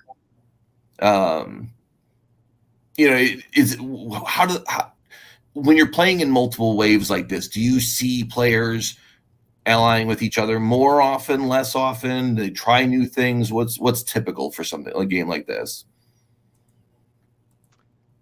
I think Sabi can speak as far as like who knows who and who might be friendly or unfriendly. Yeah, there's like, okay, so this was pretty much 2 months into the new season. This is a whole new league. No one has really fully played well with each other. In this board alone, there's only been 2 players that played with each other, and that was Alex Oliver and Christopher Wardy. And at that point, there was a whole meta about how they are always neighbors and always working together. So apparently, Kata had heard about this. She's England. She wanted to make sure that she was going to be part of their bond because she had heard they would never stab each other. So she was the one who pushed for this Western triple, and yeah, she wanted to be part of the big boys club. And it's working. So they're progressing along. I think just tactically, there are pockets of resistance, is what I would say. Yeah. But I think what's most interesting is by this point it kind of looks like Austria's switched sides. Well, from scoring perspective, I'll keep paging through kind of the order set, and if we see something interesting. So the fleet Finland goes. The North is now completely locked over. If you want to survive, maybe you say, hey, look, Western Triple, if you're going to end even, we were picking on 11, 11, 11 earlier. Let me be your 1. Is that 1 center survival worth it enough? Where if Roni realized there's no flip in the West, I'll jump in and I'll be your 4th. Is that, a strategy worth pursuing maybe? Pixie knows a lot about the scoring system as he has made this calculator for it. So I'll let him. That's fair. So the scoring system is called Open Mind the Gap or OMG, clearly invented for the acronym. And the short version is the motivations are to sort of encourage you to attack the leader. There's some caveats around you probably want to own more centers, and there's some shenanigans around if you're eliminating someone but you're not actually getting their centers, you're not really going to gain any points from that. So maybe just leave them alive. And that's kind of what I think you're hinting at here with the possibility of 11s. And so it's if you're getting the centers here, if you're walking into Vienna, as I see France doing here, sort of balance everything out, then and if Austria is being way more amiable than Turkey might be, especially when they built the army in Khan and the fleet in Smyrna and made it seem like they kind of wanted to be their own part of a 4-way rather than acquiescing to the mighty, beautiful, effervescent Western Triple that is happening. I can see a world where Austria just goes, hey, you can just tell me what to do. Yeah. Because I think I saw support maybe on one of the last one. Budapest was trying to get Germany into Romania. Now, clearly, with enough German units down this way, they're doing it on their own. I love the convoy, Marseille to Albania. Love a good convoy. Sad to see BLA didn't block Armenia. Don't quite know what's up with that. I noticed that on the skim through, and it's maybe I'm getting like mixed vibes from the Turkey where maybe they're like, I can't believe that I'm getting tripled. There's nothing to be done here, and so I'm just trying to scramble and like, do I fight back, or like, are they negotiating me? Like, have I lost negotiation because I resisted last year, and Austria is just a willing servant able to like hand them through to my centers. Like, what am I supposed to do? So I can see like maybe they got a bit despondent at this point. It's understandable. It's so fluid. There's no it's just no one is home. No one is home. They're just all in the East, and it's just I love it, honestly. This is Yeah. the reason. wish- So Rony's explanation, I asked him after the game why he wanted to be their Janissary, was because pretty much he said that no one in the East was willing to work with him, and he was very annoyed by everyone had constantly attacked him in the East. So Wardy and Alex had came to Rony and offered him to be their Janissary, and he took it.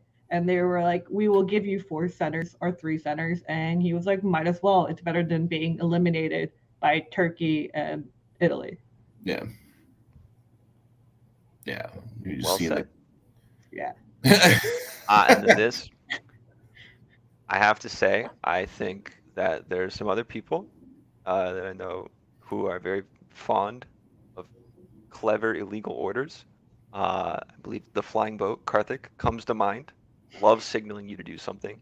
Farron as well. I've got an experience very delightful. I think they should take notes from this. These are some very pretty red arrows. Yeah. I don't remember what it looks like on Backstabber, but Brandon's design interface here is fantastic. So to Alex Oliver, thank you for this, because that was wonderful. So the best part, so I can't hover and highlight over this, but 5, 6, 7, 8, 9, 10, all the way through, and there's your game. So congrats. I know David Hood in the background is probably pounding his head on his desk because he loves the Western Triple. This one was probably about as efficient as he's ever seen. So well done, Nexus, and thank you for that. So we don't have the scores here. So is it 10-10 as I flip to the next game? Is a 10-10-10? We started the broadcast tonight talking about VDL. Is 10-10-10 worth it? Is there enough waves where this is just a fun game and you can, maybe, okay, 10's enough for a fourth score or a fifth score? Is this worth the fun of doing it from a scoring perspective? I will leave that to Pixie. I mean, you have to say yes. The fun is worth it. And that's not to say Press League is absolutely competitive. We actually just had some of the top board people, I think, did the game recently, and I can't remember. Riaz is in there. John Anderson's in there. You saw him earlier tonight.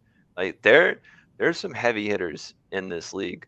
And so it's not that anyone's trying to slouch or sandbag or go easy or just play, for fun.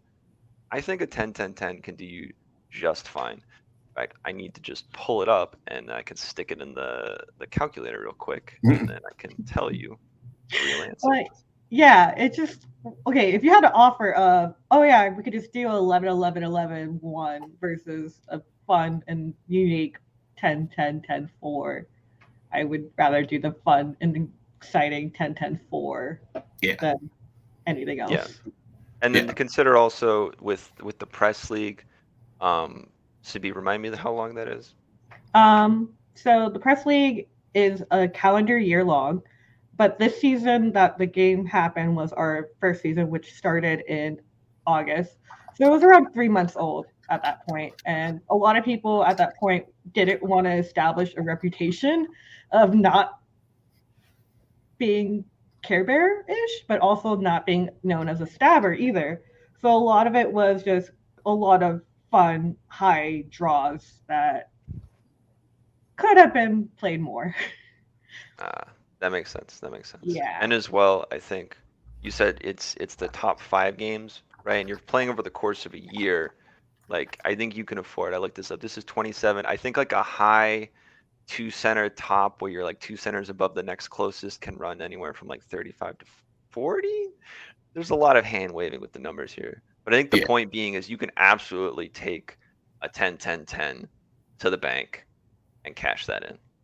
Yeah, and I think that's from a league play perspective. Again, I've kind of grown up face to face playing league play, and there are certain days where I go in knowing, hey, if I top or solo, that's fantastic. But I don't. I'd rather know I'm going to have a fun game and try something like this. So you don't want to deter people from having fun if they're only gunning for top scores. So All right, so this is game 18. These are both from last DBNI's season.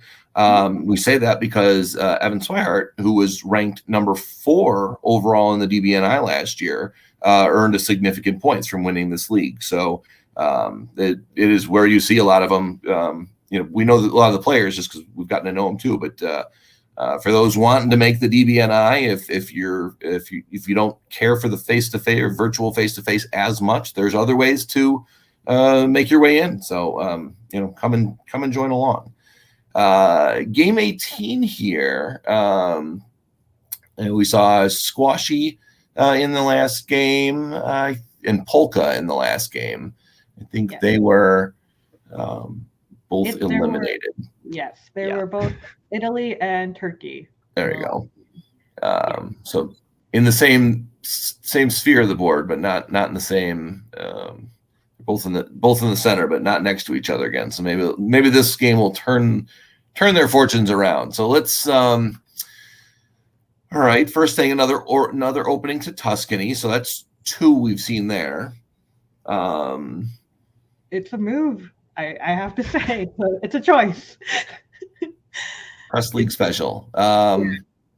Another Black Sea opening. We saw another one of those earlier. It's a Black Sea, but no, I think Klaus was trying to do the Armenian fist bump, which was the Armenian bounce.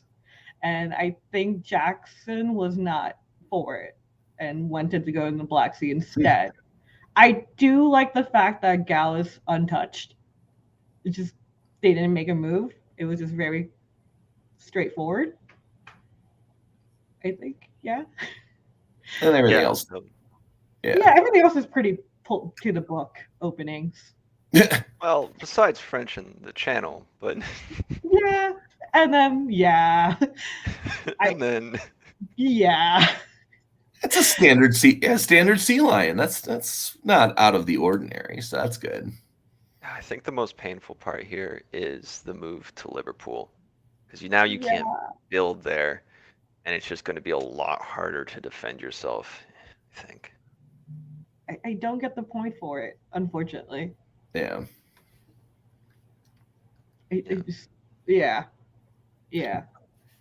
My favorite part about this is a juggernaut that is well formed, right? I mean, you got everything. You got the fleets coming out. You got the trade of the centers. Life is looking good. There's your fleet. Russia builds fleet north coast. I mean, this looks like it's ready to take off. Never mind. I mean, everything in that winter, I agree with you, but something just feels off when there's no bouncing Gal. There's just something that I'm like, especially I feel like the North Coast fleet, ignoring whatever that means with the England relations. Sabi, maybe you can help explain that in a second. But I would just expect another army if Russia's really gunning for Austria next. Yeah, it all seemed too good to be set up. Now Turkey is in terrible position. Russia's working their way around to there. I mean, what I really liked, I was trying to feed England to someone else, but I really like, actually, I think they managed to work something out quite clever there, and it sort of comes to fruition here, where it's like, yes, I built this fleet.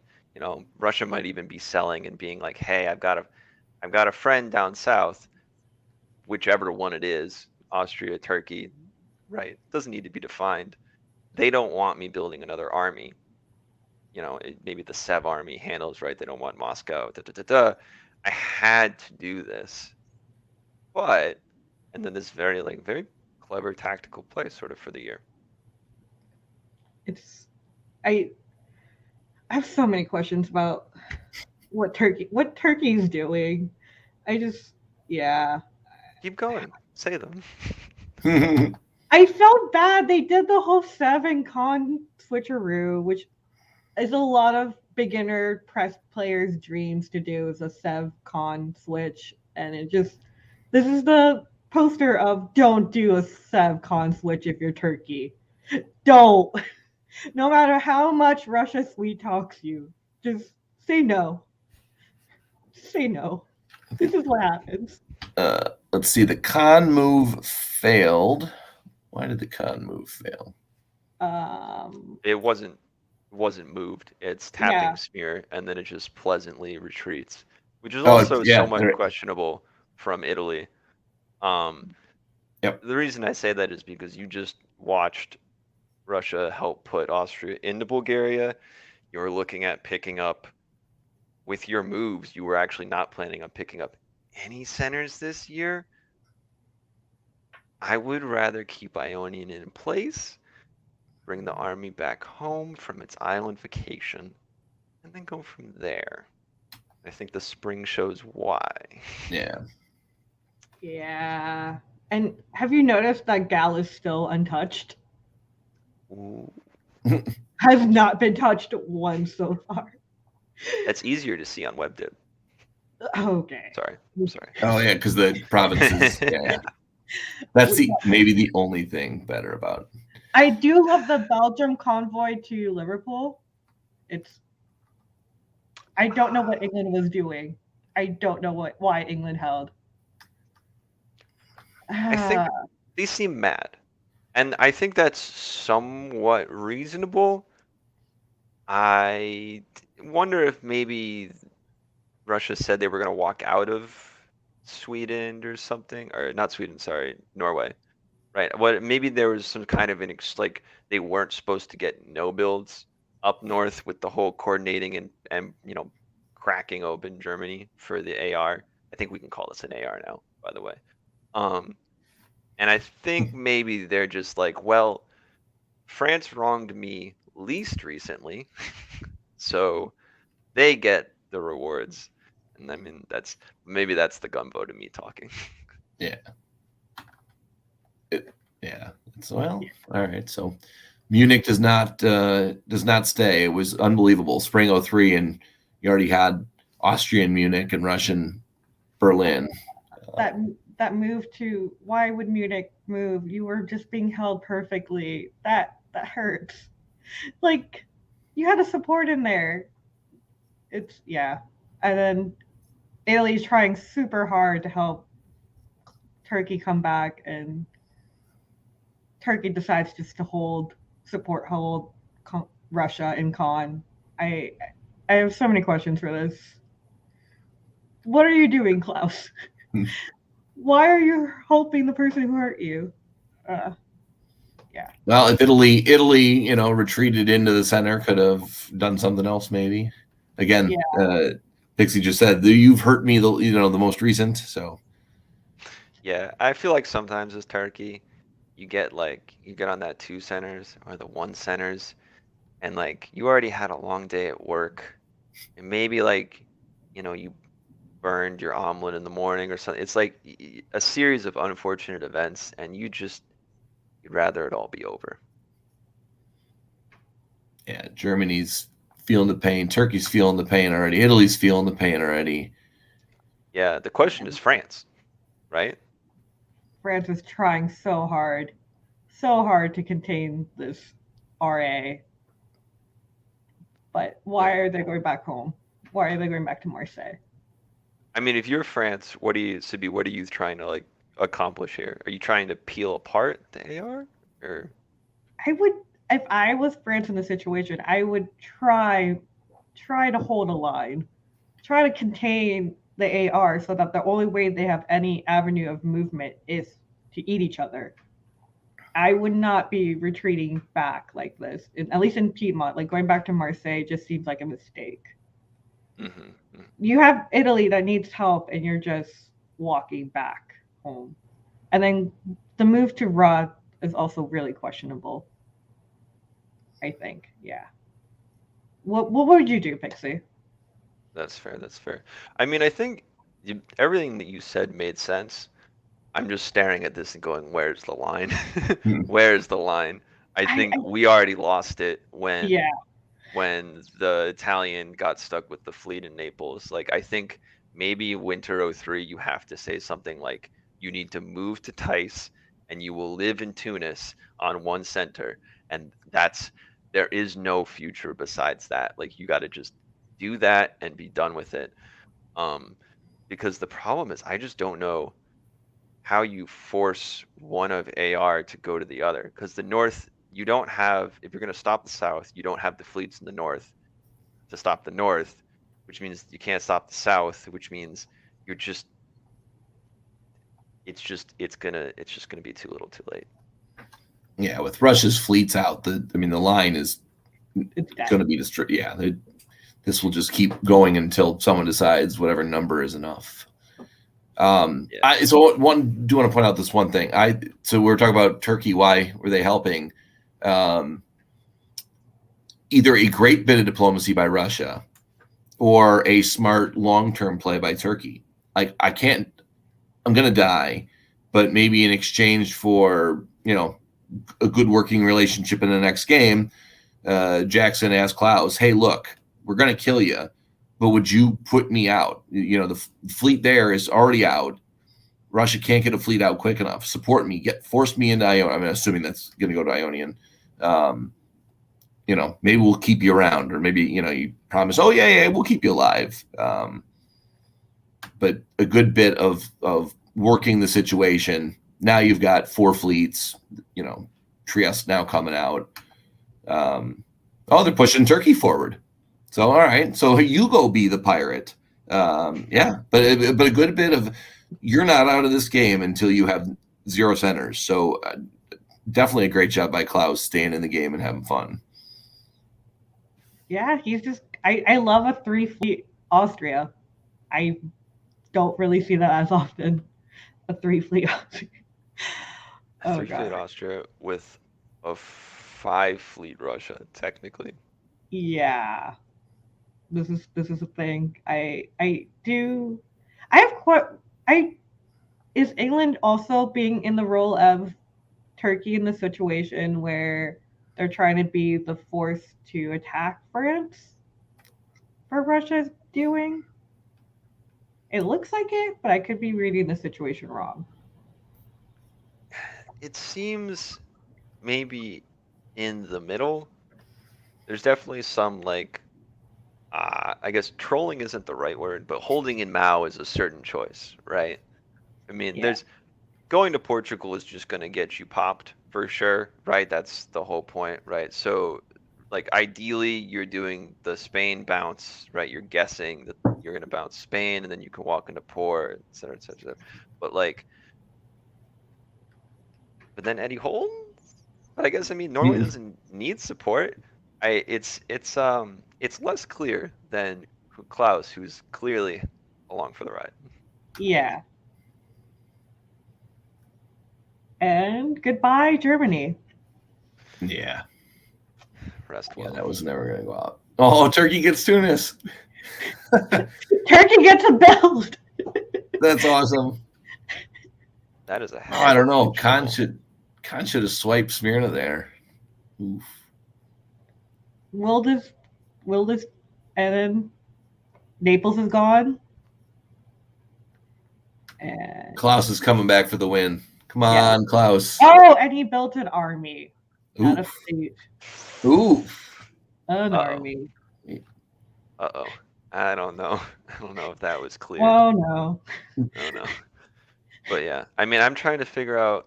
France actually has, besides the unit that is in Burgundy and now in Gascony, was actually seemed like they put together a reasonable thing. And I was wondering if they could shop around to get a decent part of a 3-way draw in the near future. No. I don't Not anymore. They don't have the power anymore. They have to turtle. They have no choice but to turtle. Oh, and here's Turkey. Here's how you're repaid. Oh. Yep. Should have waved. Yeah. Or build a fleet. Should have waved. Kids, this is why. A lot of lessons. A lot of lessons. A lot of lessons. Poor Klaus. We're not picking on you, friend. We still We've all love been you. there. Absolutely. When I reviewed this game in the beginning, saw that slingshot juggernaut. When I started getting to this game, Yeah. it was totally on my mind. I was like, Sibi, you brought me back. I was like, oh boy. Oh So God. And 14-13 here. do you It's been think so perfect all along. Do you Press think they're League? How many solos are in Press League? Are they tactical solos? Are they throne solos? Are they? There's been a hand like it's been a mixed bag. There's been a lot of there was a lot of tactical solos where they were going for 17-17 and somehow one of those 17-17ers saw the light of a solo. And then there's some that someone got stabbed and they decided to be extremely petty and throw a solo. That has happened numerous times in the league. So it's been a mixed bag of both. We have had so far, as of today, have had I think 8 solos so far. So yeah, it's not that common. I think that sounds right when you consider like all of 2021 and then what we've got so Yeah. far 2022. I pulled up the spreadsheet. You have a publicly available game data spreadsheet. You put all the stuff in it. Right now we're looking at 2 solos out of 10 games that have ended so far that have ended in 2022 or started in 2022. I had to double check. Yeah. 20% is a good number, though. For the value of a solo, it seems all right. But I'm interested. Yeah, I'd be interested to see where it goes. Yeah. And then here's the smoothest moving RA, just killing poor France. I do like the blocking of North Africa though with the convoy. That's kind of fun. Oh, I did not see that. Yeah, Brest blocked Western Med to North Africa. I like that. I like that. If you're France, what is your last center? Are you aiming for just like you put a fleet in Portugal and then try to tempt some? Not anymore. Not anymore. I get to see McAllis right now screaming, Portugal, Portugal. No. I think we know where this game is going. And there's support into Paris. Okay, so question. If you're Austria or Russia, do you go for the solo in the situation? Yeah, because let's change. It depends. So for myself, to be, as you know, I've only done one Press League game, been busy with other things, and I would have no qualms about my only Press League game being a solo. Please give me the points. But for people who are maybe looking for that DBNI invite, I could see the value of a 17-17. But so Russia has picked off Tunis, so no soul unless Austria forces Brest. There's no way for the solo here. Everything's well guarded over here. 17-17. But I guess they could. I mean, I like the other red arrows better.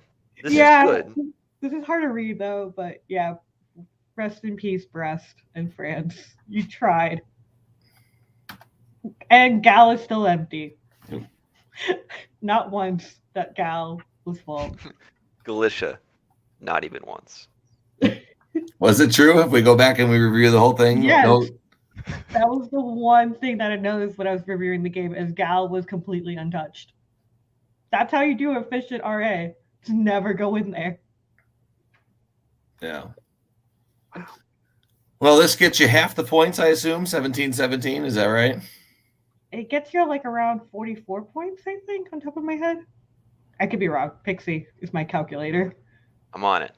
So this is 38.25 for each of them. I think the most relevant way to describe this is comparison to the solo. What is the value of solo in Press League? 120. 120. Yes. So Wow. a third the value of a solo. So if you can pull off 3 of these, and especially if this is an investment that leads to future pleasant draws, then yeah, you can definitely see some value. But there's definitely, with the 120, the point of the 120 is to tell you, hey, Yeah. look at what you're giving up. Yeah. And what did you say the calculation was for that 10, 10, 10, 4? That was, I should, There. I wish I was doubling up so I could stick stuff in chat as well for everyone watching. There we go. 27s across the board. Okay. Hello, Squashy. Yes, congrats, Squashy. We opened with a game in which there was nothing left of you, but this time you did much better. Yeah, 10, 10, 10, 27s across the board, so that's like 1/5 the value of a solo. This is about 1/3, so there's a pretty big difference there in cutting out a little bit of dead weight. Yes. All right, and then we have the fun game that Kevin is gonna love forever. All right, so we got game 3 here. I had to switch over because we're in the new season. Yes. The new season. This game ended around a month ago, I think. Oh, yeah. Okay. Sorry, I got it. All right, we are good. All right. Oh, we lost Pixie. All right, well, we'll do a little introduction here since we've got a few more names that we know. We've got Roni back again. He's number 2. We saw Christian Brown earlier tonight. DBN's own Brian Pravel. Also, so 2 weasels in this game. Actually, Roni is a weasel as well. So 3 weasels in this game. And then a couple of the other names I recognize from Speedboat as well. So this looks like a fun one. It is. All right, let's go out the reveal and let's get started. All right, what's the fun? All right, no Tuscany. All right, I'm going to call out a little bit more in this game here. So no Tuscany. Anchor to Smyrna. That's interesting. It's a choice. Is a choice. No Galatia again. Okay. And Italy to Trolia. I like that one. All right. So fairly other than Anchor to Smyrna. Fairly standard. The West is pretty normal. Yeah, that's true. Moscow to St. Pete. Okay, so opening north. But again, not standard, but not out of, it's a choice. That's more of a choice. Yeah. All right, so fall of 01. All right, Convoy. Oh, wow. Germany, Christian didn't go for Holland. I guess had to cover Munich, but maybe he was snookered into going for Belgium here. So EF starting. Our favorite DBNer on this board, picking up the 2 Iberian. Okay. Oh, loan. All right. So the loan of Trieste. All right. We like that. Yeah. Brian, he's an okay player. Yeah. Yeah. A little green. And then rotating of there. All right. So, nothing too bouncing Sweden. Okay. So, all right. So after year 1, Pixie, what do we see from an alliance setup? Well, it certainly looks like there's some kind of friendship between Russia and Turkey, which is good considering there seems to be no friendship for Russia in the north, which I'm kind of surprised by. I almost wonder if Germany got a little bit left out, and this is like a late breaking EF, and if they felt like they really had a good chance with other people. And then I'm surprised at covering Munich with Kiel. It's just sort of curious. It's like, maybe did Italy say something? Did Italy not say anything? I feel like I'm having a lot more questions about is nobody friends? Pass notes in class, people. Come on. So I think you mentioned it earlier, but I don't remember hearing it. How long are the negotiation times for these Press League games? 24 hours. Oh, wow. So it's there's not a lot of time to develop the plan and modify it if things change. Yeah. But the first turn is 48. Yeah, so your you get to know Spring people. 1901 is 48. Just kind of like how in virtual face-to-face, Spring 1901 is usually 20 minutes long. Yep. So So you have that Okay. little extra time to talk to everyone. Excellent. All right. Let's see. All right. We're getting there. Fleet Brest, nothing. Fleet London. Just normal build so Yeah, far. normal builds. Army Where's Keel, I Warsaw? guess, with only one build. Yeah, all right. I could do that. Yeah. All right. Fairly standard. Oh, what are we gonna see? Warsaw. I Oh. wondered about that. Oh. It felt a little. It felt like. I mean, I don't like it that much if you're deciding to continue with RT anyway. It's sort of like not. I think Moscow, you can come to Ukraine, and then you don't. If you can cover it, you can bring down St. Petersburg, right? If there's peace in the north, that kind of a thing. So I wondered about Warsaw. This is, I don't know. I kind of like this play because you're mad. You want to punish someone. That's He was to be counting fair. on This it. is literally how I play Gunboat Russia. People who know me, if you ever see me playing Gunboat Russia, if the Russia opens north and I'm in the game, the odds are this is what's happening. And then I absolutely have built Army Warsaw in anger before, just going, friend, comrade, Germany, I'm here to help you against them, and then bounce in Sweden, and I'm just like, well, Pain. I'm not saying it. Oh, rip Holland. Oh, Rest poor in peace. Christian. Oh no. I mean, it's not horrible, to be honest. This is not like a great position, but you know, you get to rebuild it, right? In Berlin, that's kind of where you want it anyway. Yeah. But I don't like this for Germany. I love this for Brian. Brian's in a great position right now. He has all the control of the West.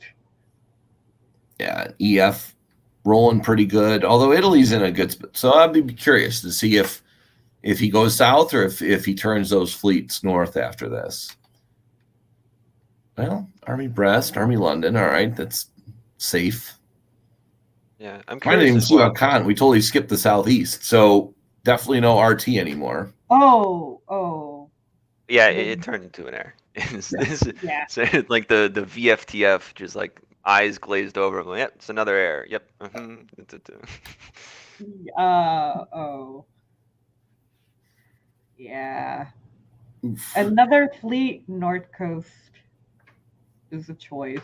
Well, another AR. We trust our AR. And any Galatia this game? I haven't been watching any Galatia this game. I don't think. Nope. There you go. Yeah. I swear I didn't look at these. I'm just. I know. I wanted to keep this one for you for the Oh, special all right. prize. All right, here we go. All right, so Brian making some more progress. All right, good job, Brian. Yes.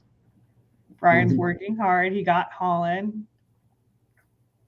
Yeah, he's turning out to be the much better end of this EF so far. With Russia building St. Petersburg, there's just a lot more resistance to England.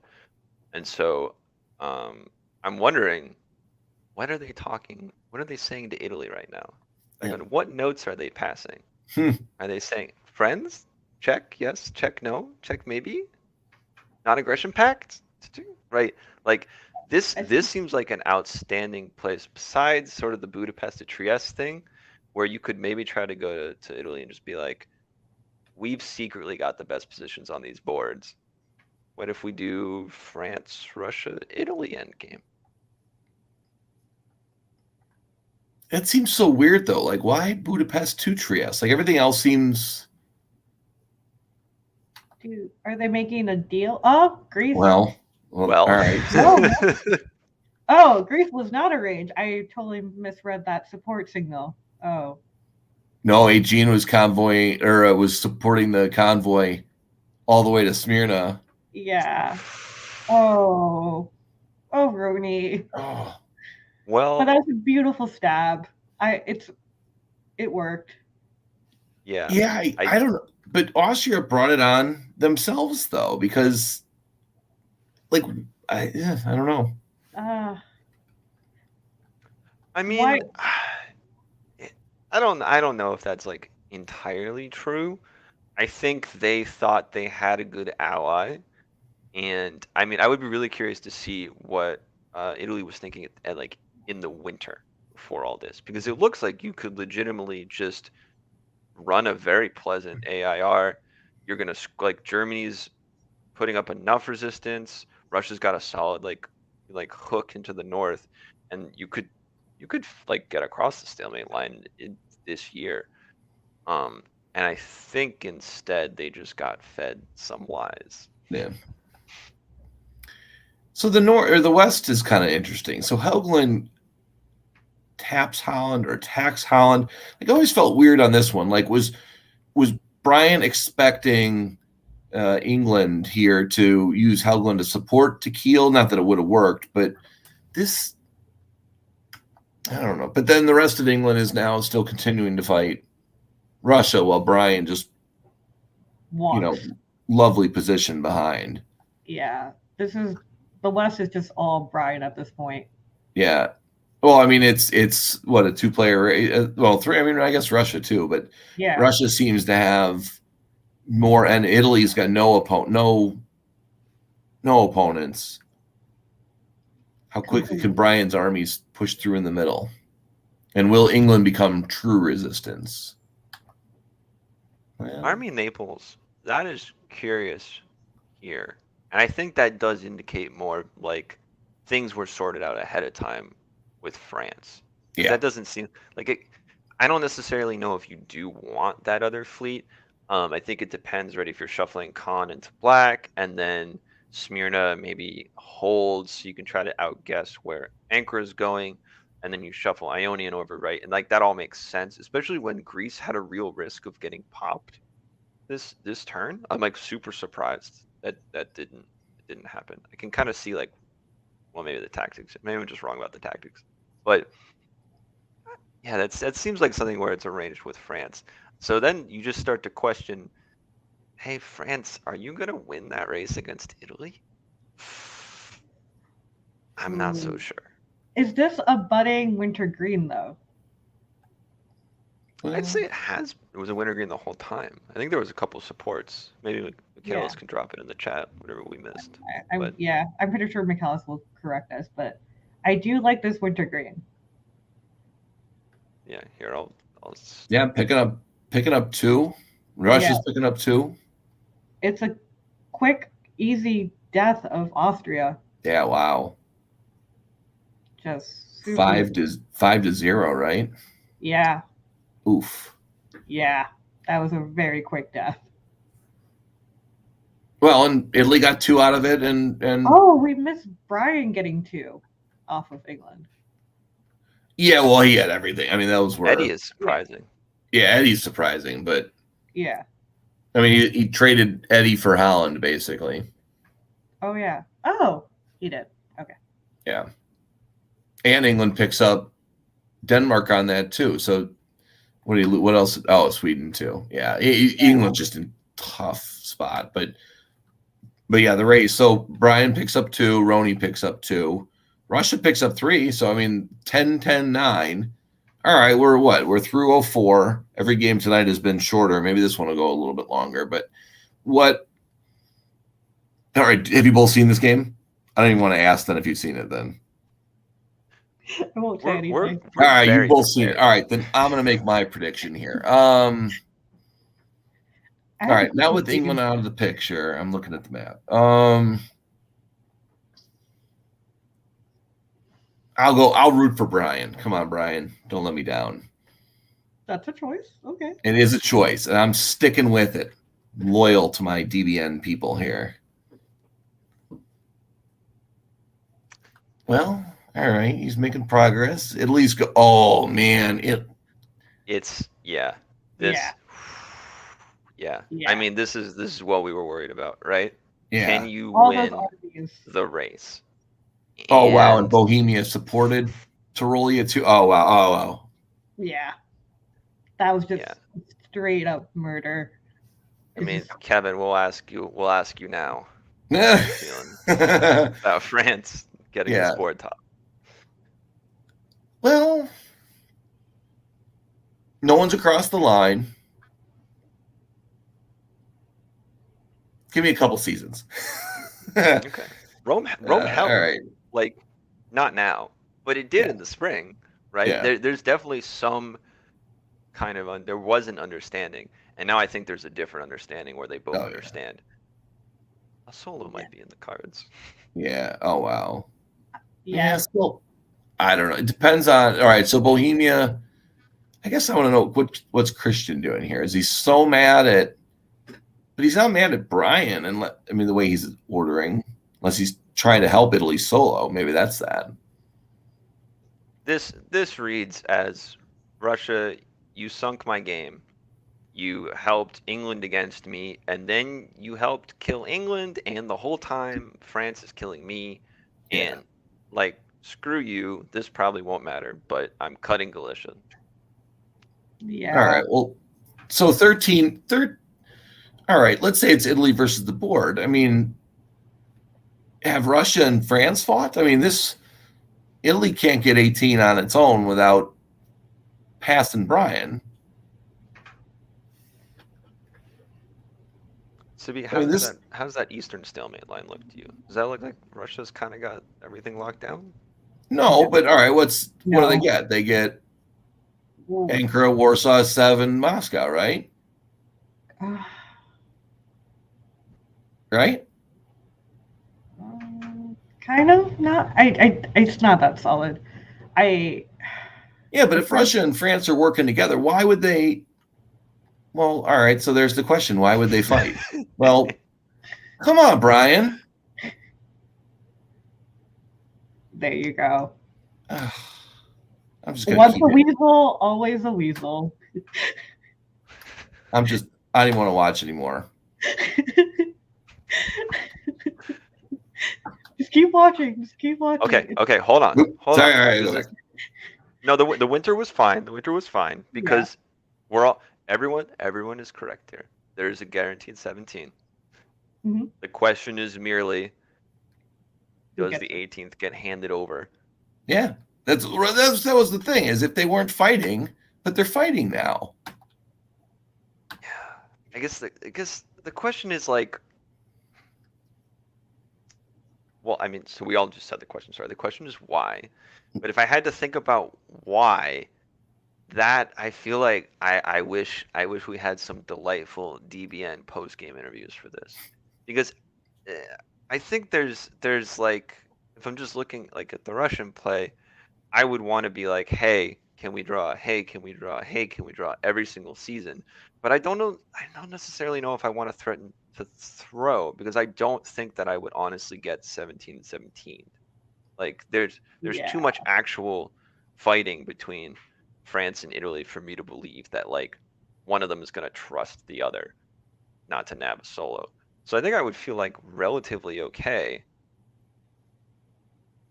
I don't like this throw though. And now I'm not so sure.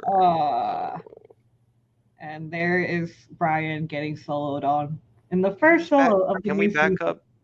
Yes. What happened? What happened? It was Russia throwing.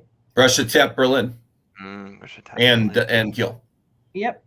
And walked out of Moscow, walked out of Warsaw. Yeah, those were guaranteed. Like the 17 wasn't the problem. The question was going to be, what would the draw be? 17, 13, or 4, 10, or whatever it would be. Right. But what was there something that we missed in the spring? Like, where's the anger? Where's the source of the frustration? I guess maybe Barents is like Silesia to Berlin. Oh. But that like. I mean, they've been I fighting would all sell along. that as simplifying the stalemate line. Here. So we got here winter And of trade 05. Yeah. I know. And it's 13, 11, 10. At this point, someone with better tactical ability could figure out a way to, I mean, Italy's going to get at least a couple more. But if France stops and throws everything south, I mean, there was a draw to be had at some point, but he kept pushing. Maybe he thought he could still beat Italy to the line, or to 18. I don't know. I mean, he got to Silesia. He was moving. Yeah. That's but the true. whole attacking Russia just you don't you see that like what at that point in 1905 where Italy is on what how many units at this point? Um, they are on I believe 13. it was like 13. Or Yeah, yeah, so winter, yeah, it's 13. It's the same. It's 13, 11, 10. Yeah. yeah, they're on that, and you're deciding to attack Russia when you can obviously see that Italy is the sole threat. Why? Yeah, because right. All right. So North Atlantic goes to Mid Atlantic. Granted, Russia forced Norwegian, so maybe Brian's hands were tied. I mean, I don't know what's going on in negotiations, but Yeah, but Brest can go to Mao is the thing. And that, honestly, it just should. Sort of like ignoring if you're going to continue to try to like take centers off Russia. Like you don't need it. Um, like tactically speaking, I would probably have put Belgium up there as well, just to sort of clear in case you need to shuffle an army over. Um, maybe I'm just not seeing something though. But like I would send that fleet south because really like um you can't take Tunis, but you can at least sort of you need it to seal, right? You need it to sort of sit in your, you know, maybe you end up in Gulf West NAF with some like maybe a guess or two, and then you just have a much easier time saying, hey, like you need to chill. We're gonna draw this game, right? That kind of a thing. all right, let me wrap this up then. We won't pick on Brian, but Brian will be back on League Night in April, and we'll make sure that whoever's on with him makes him explain himself in front of the entire diplomacy world. What, as you mentioned about solos being thrown, in the game, what's the takeaway from Press League like this? Are you going to see more games that are dynamic and throwing? I mean, we saw 3 interesting different types of games, 2 kind of, finagled force, draws, and then this dynamic game. What's the balance? Is it 50-50, alliance and new types of games, or are you going to see a lot more of this dynamic play? I think the best answer is that we don't have an answer.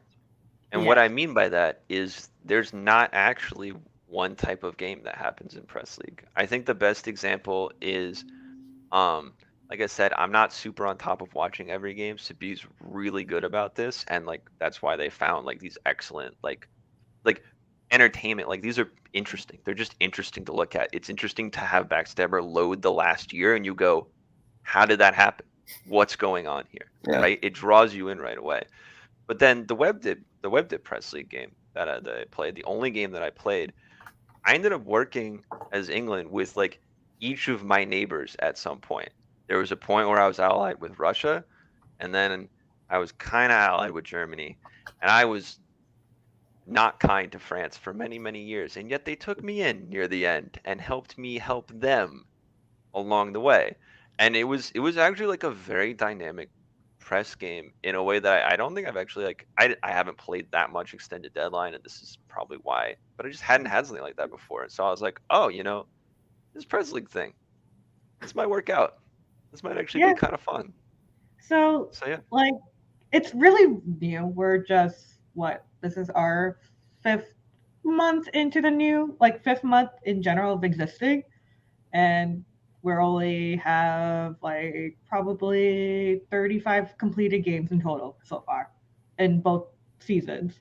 So right now I appreciate the fact that there is no like anti-Turkey meta or any of that like what has bogged down in other forms of diplomacy now. There's a whole lot of different dynamics playing part. I have seen different alliance structures. I've seen like just today there was a game that ended that was like an Italian-France alliance as well, and there was different things going on that like I think just because the fact that people are willing to try new things in this league, there's going to be a lot more different results and different types of games right now, which I appreciate a lot.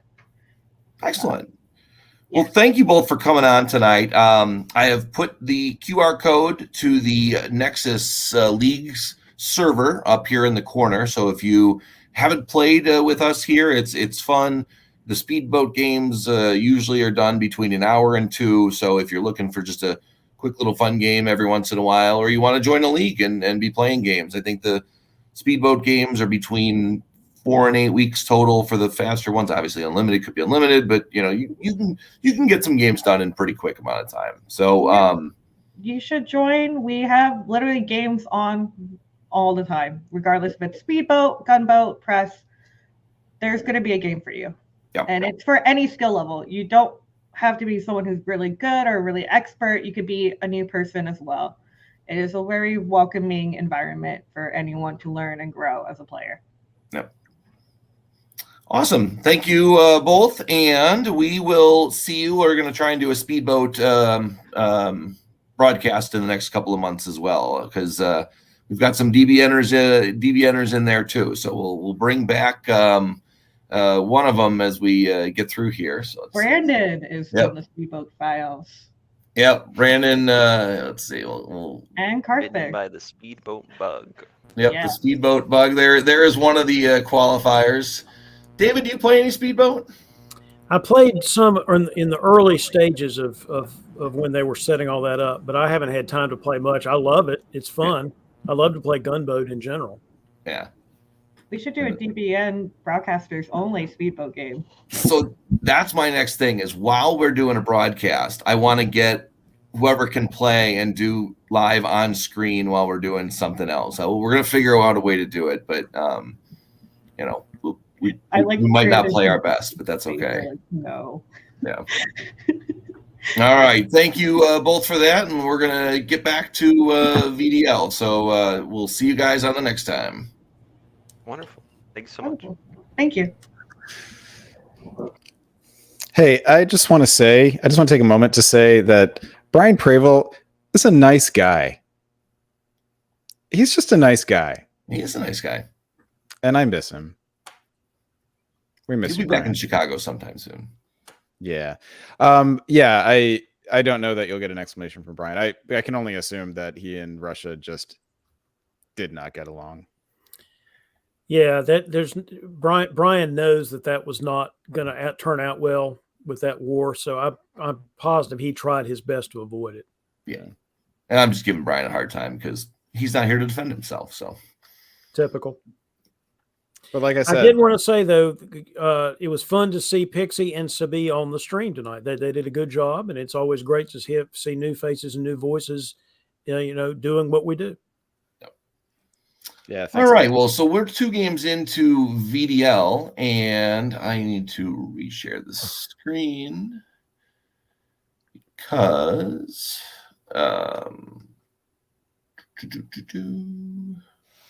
I guess I could make it so that you don't have to do that when you switch broadcasts. It'll be in my suggestions box for the next one. So fair enough. Fair enough.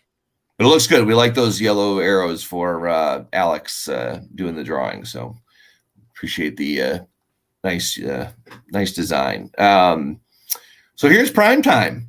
And we are certainly in prime time with the Diplomat of the Year being in Austria. So this is random selection. Yet I think he played Austria in both of his DBNI qualifying rounds. So nice place to start out with Tommy Tombstone. What's his newest nickname? I don't know that the newest that I know of is Two Timing, but he's mainly known either as Tombstone or Tornado. Yep. He's got. Yeah, I think he even graduated to 3 timing Tommy Anderson. Well, let's see how VDL superstar and returning after a little sabbatical. Tanya Gill coming back playing France. I know Tanya played France in a bunch of those games. In the first one, Bradley Grace, David, you saw that, right? So coming from across the pond, playing overnight on this one, so this will be fun. Stephen Hogue, who's played a Weasels game with us recently. Matthew Tachi, same way. West Coast played a Weasels game with us, and with an H, another new player. So yeah, don't have the full details on Within, but yeah, nice to see another new face on the board, and very excited to see Tanya and Tommy and Jason all bumping heads, and Stephen Hogue as well. Welcome back, Stephen. True. All right. Well, what are we looking for before this game starts, Brandon? Oh, all eyes for me are on Tommy and Tanya.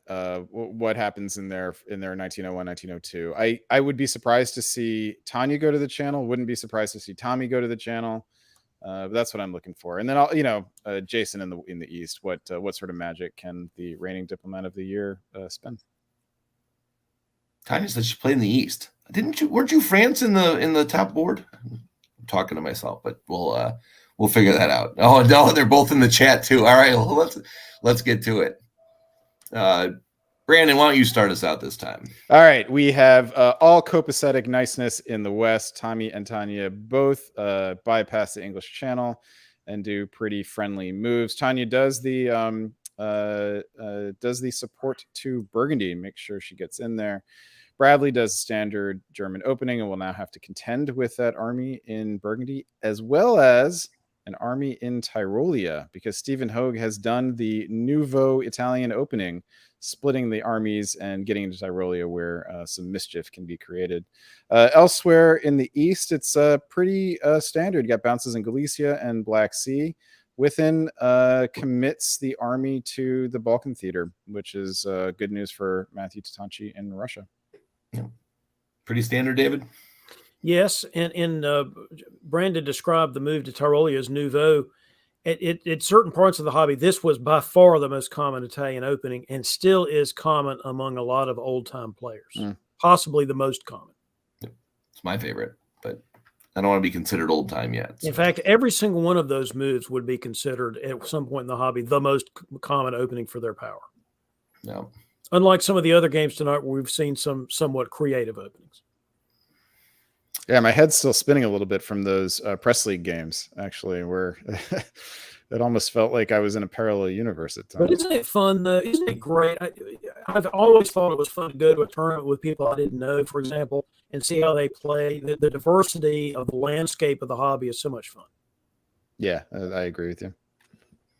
Well, we got the bounce in Munich. I don't know, planned bounce, maybe. I mean, we're letting Tommy onto the mainland. Brandon, what do you think? Given Tommy an extra hammer to hit things with is a gift to this broadcast. Thank you, Bradley and Tanya. Elsewhere, we do have Stephen and Jason doing the strong AI, which involves the Italian fleet in the Aegean and the loaning of Trieste.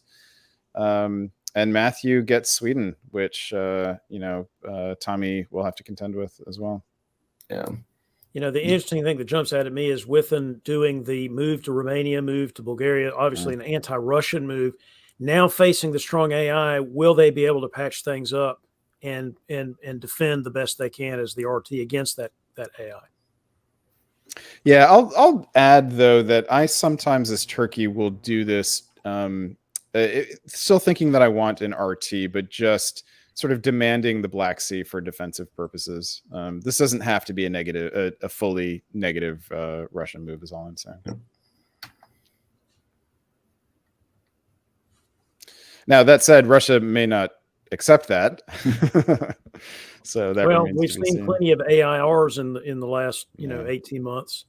So we'll see if this is going to be one of them. Look at Germany building a fleet. Who knew that building a fleet was a good idea for the Germans? Yeah. Well, we'll see if that hold and allowing Russia into Sweden was maybe he knew the bounce was coming, or the attack from Tanya to Munich was coming, and said, "Okay, I need a friend, so I'll do my best." Yeah, and that army in London can't be making Bradley feel comfortable. That is very friendly towards France, and this is Leviathan. Yeah, even the fleet in Brest, depending on what Tanya does with it, certainly doesn't have to be anti-English. Yep. Well, then again, it can be. And in this case, yeah, I think if you're England, you do not want to see Brest going to the English Channel. Yeah. Well, I mean, it's Belgium friendly. I mean, support on Belgium, right? Yeah. Tommy moving to Skagerrak from Norway. I mean, in other words, was expecting perhaps. Well, I guess he was just trying to get out of the way, is what he was doing, in case the convoy might actually work. Yeah, but Denmark tapped North's support, so it would have been dislodged. If he was going to convoy the army, I guess he wasn't really doing that. That's just a kind of a goofiness, right? He's not really trying to convoy. Wasn't expecting it to go, Yeah. But look at all the Holden support friendship in the East. There's a lot going on. Yeah, it's this is not the way to attack Turkey, is it? Well, that's the way to attack Turkey. That's the way to do it. And yeah, so Jason picks up Bulgaria, does not have to give up Serbia to do it. Liam Stokes, take note, and that means that he will get a build. Steven picks up Tunis, will get a build. In the north, we do have France. Why did Bulgaria fail? Why did Bulgaria get lost? Oh, because Russia supported it. Okay. And Black Sea supported it. No, Russia supported the movement. Russia supported the. I'm sorry, I misread that. Okay, now I got you. Yeah, thank you. And also, so I assume Russia wasn't willing to tap Black Sea because of the 3 Austrian units. So this is an artful rearrangement of the alliance structure in the East. I think Jason recognized that they were stalemating and that the only way to move things forward was to get Russia on side. Question whether you want to do this if you're Russia, though. I don't know how much you gain here. You're not gaining a center. Yeah. You gain Galicia, I guess, theoretically, but that doesn't do you any good if it's adverse. I mean, I question AIRs a lot in the sense that somebody's clearly going to get cut out. You got to make sure it's not you. And sometimes locking things up is okay if you're Russia and hope that you could do something in the north. It turns out in this game that's probably not what would have happened in 1902 because they're losing Norway. But does the English Channel support North Sea to hold here? That's what I was guessing. Yep. So Tanya takes Belgium, but helps Tommy hold the North Sea. Interesting. Meanwhile, Tommy risks London. Yeah. That's some kind of deal, I guess. Which, by the way, is part of the way the game works. Take this, Belgium. Why don't we do it voluntarily and let you and I work together? Yeah, but now Tommy is effectively janissarying already. I mean, his units are all fully forward. Tanya's are just building an army in Brest. I mean, wow, I wonder why you would build an army in Brest. Convoy to North Africa, that's it. Yeah, definitely to go after Tunis. Well, that. Wow. You could move it to Picardy. Could go to Picardy also. Okay. If you're Tanya, you don't let Tommy get a build. Yeah. I mean, there's no reason to let Tommy get a build. Am I wrong about that? If I was Tanya, I would have convoyed to London or Wales to begin with. Yeah. You don't really need Tommy. I mean, I need Tommy for the humor that he brings to my life, but you don't need him in this game if you're Tanya. But Tanya knows what she. Tommy Anderson creating his own tornado that wrecks his own house. Well done. All right. Well, the only concern I think you have of your Tanya at this point is scaring the whole board into reacting. But by the time they would do anything, you're already going to be at 8 or 9 centers, and sometimes you just got to get up there and negotiate. Oof.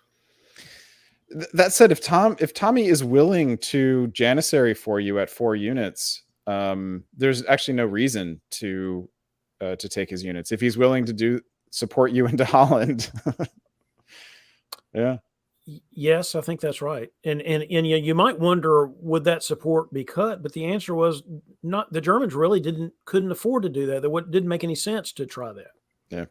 They had other things to do with their units. So that's a pretty good guess on their part that would work. Well, I think if you're Germany at this point, you are just picking who's gonna get your dots, right? And I would probably pick Tanya too. I would probably say, yeah, Tommy, this is the world you're creating. I'm not going to stop. I can't stop it. I'm not going to let you benefit from it. Yeah, but he supported Russia into. Yeah, but he decided to support Denmark rather than Holland. Yeah. And then what happens in the East? We have Jason stabbing Russia with the support of Turkey. So well done, Within. Yeah, well done. And that's a direct convoy into Smyrna like that. It's always painful to watch if you're anybody except the Italians. Yeah. Yeah. So then the question for me is, what do you do if you are AI to counter what's going on in the West? You don't build Army Naples if they're worried about what's going on in the West. No, you build that if you want to get some Austrian centers, don't you? Yes, or sell it as some kind of deal about making sure you can convoy it to Syria and then get around the Horn or something. You know, people talk about, if you're the Italians, for example, I got to do something about Tanya. Maybe you're just going to race her. No. Yeah, but it's Austrian dots that you're going to have to get, right? Eventually. I'm just saying they may or may not be the first item on the menu. They may be the second item on the menu. We'll see. This is so. I think Tommy's gaining a new nickname here. It's Tommy Tanya Anderson. Well, I mean, there are times that you just got to, as Eve said, it's a pistol to his head. Sometimes you just got to say, okay, what do I do next? And hope that you're going to get an opportunity to do something else. I mean, if I'm Tommy, at some point I say, look, I'm fine with this, but unless you leave English Channel, I'm not going to be fine with it forever. Yeah, I mean, I think the way that he sold it to Tanya is that he just doesn't care about growing or topping the board, and Tanya believes him.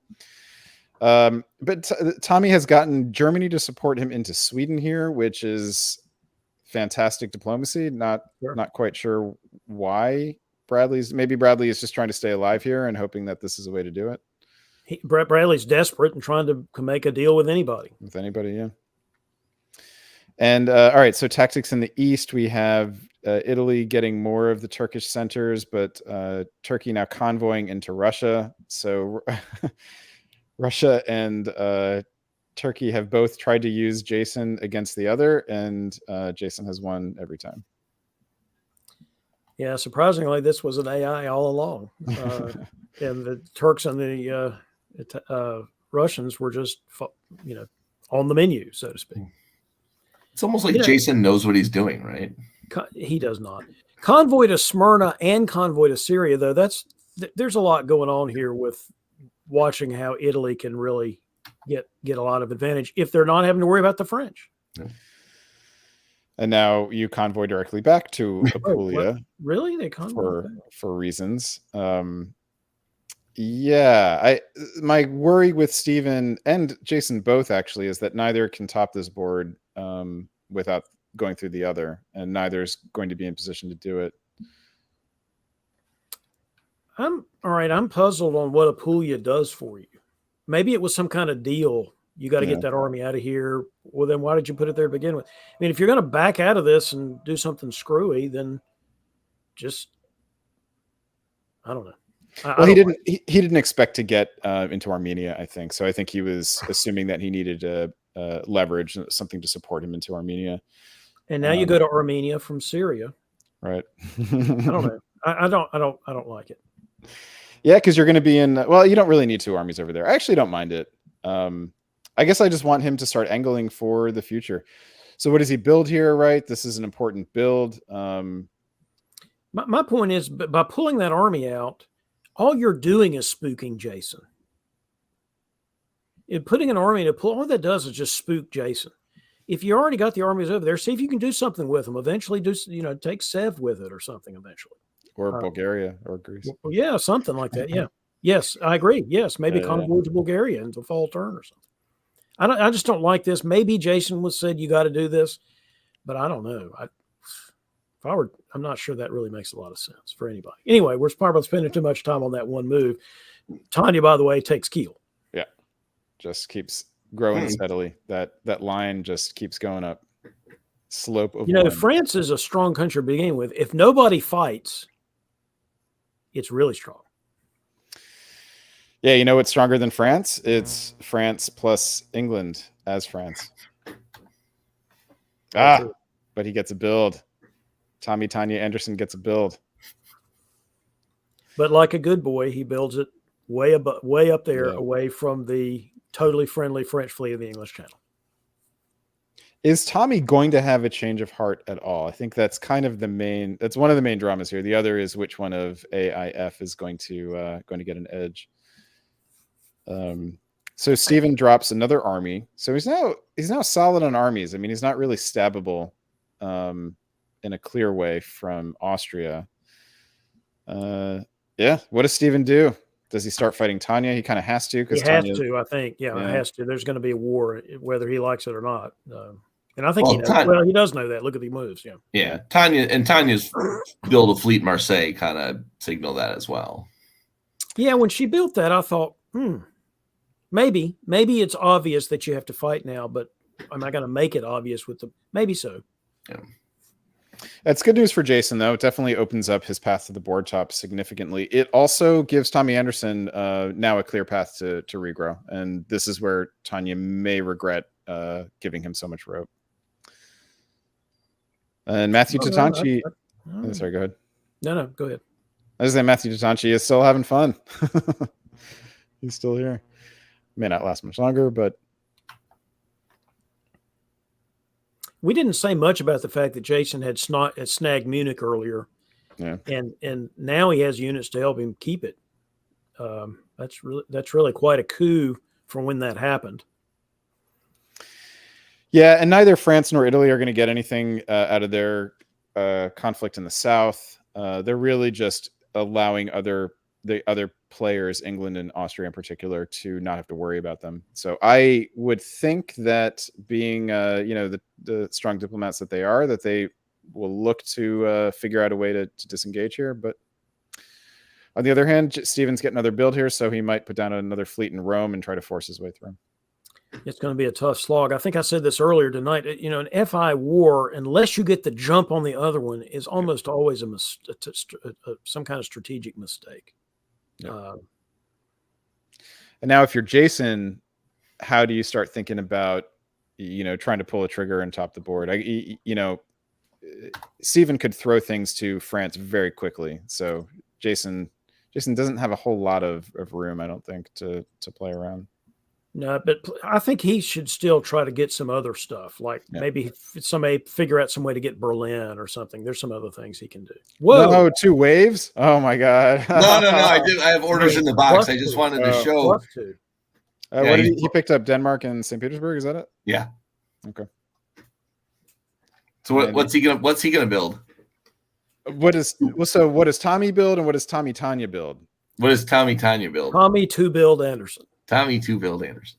Tommy Tanya builds Army Eddie and waves. And just waves the other one. Yeah. So, and that's what he's going to do. That's the prediction. That's what I think he's going to do. I think if you were 2 armies isn't actually all that different. It just puts you a defensive unit down. But it means she can't swipe the London, right? So I know that. That's what I mean. Yeah. But it's not really a threat to Tanya like the fleet would be. No, but now her path to the board top is, it takes another hit. There's a lot of play in this game. Yeah. Okay, so does Tommy drop into Helgoland and Baltic here and try to make something happen? I think so. I think you would do that regardless of what else you're planning. You would do that whether you were still with Tanya or not with Tanya. You would do those same moves. Sweden, yes, but Helgoland maybe not, right? I'm there to help defend Kiel. We do get what else to do with my fleet? I'm England. I'm friendly to the French. What else am I supposed to do with my fleet? We do get a fleet in Rome, so Steven's going for it down there, and Army Budapest. Oh no! Come on! I just got finished saying there's play left in this game. Come on! No, I mean, good. Way to go, Hogue, for getting the board top here. I guess. Yeah. Because I'm not sure that he would have been the odds-on favorite here. So that's great, but there was play left in this bloody game. That's disappointing. That's a disappointment Sunday with sadness syrup on top. I would like to know. I really would like to know. Maybe people were tired of playing this game for some reason. It wasn't fun. I'm okay with you. Sometimes you end a game because you're just not enjoying it for whatever reason of interpersonal dynamics have gone the wrong way or so, whatever. But just from the outside looking in, okay, Steve, I really cannot argue with Steve here. That's why I said congratulations to him. I don't think he was the odds-on favorite here. He's a little bit in between the two, and didn't have as much flexibility. And if he couldn't, figure out a way to help, to get out of this Tanya war. So good for him. But I wonder about Jason, for example. Yeah, I think Jason and Tommy actually kind of have. I might even pick Tommy.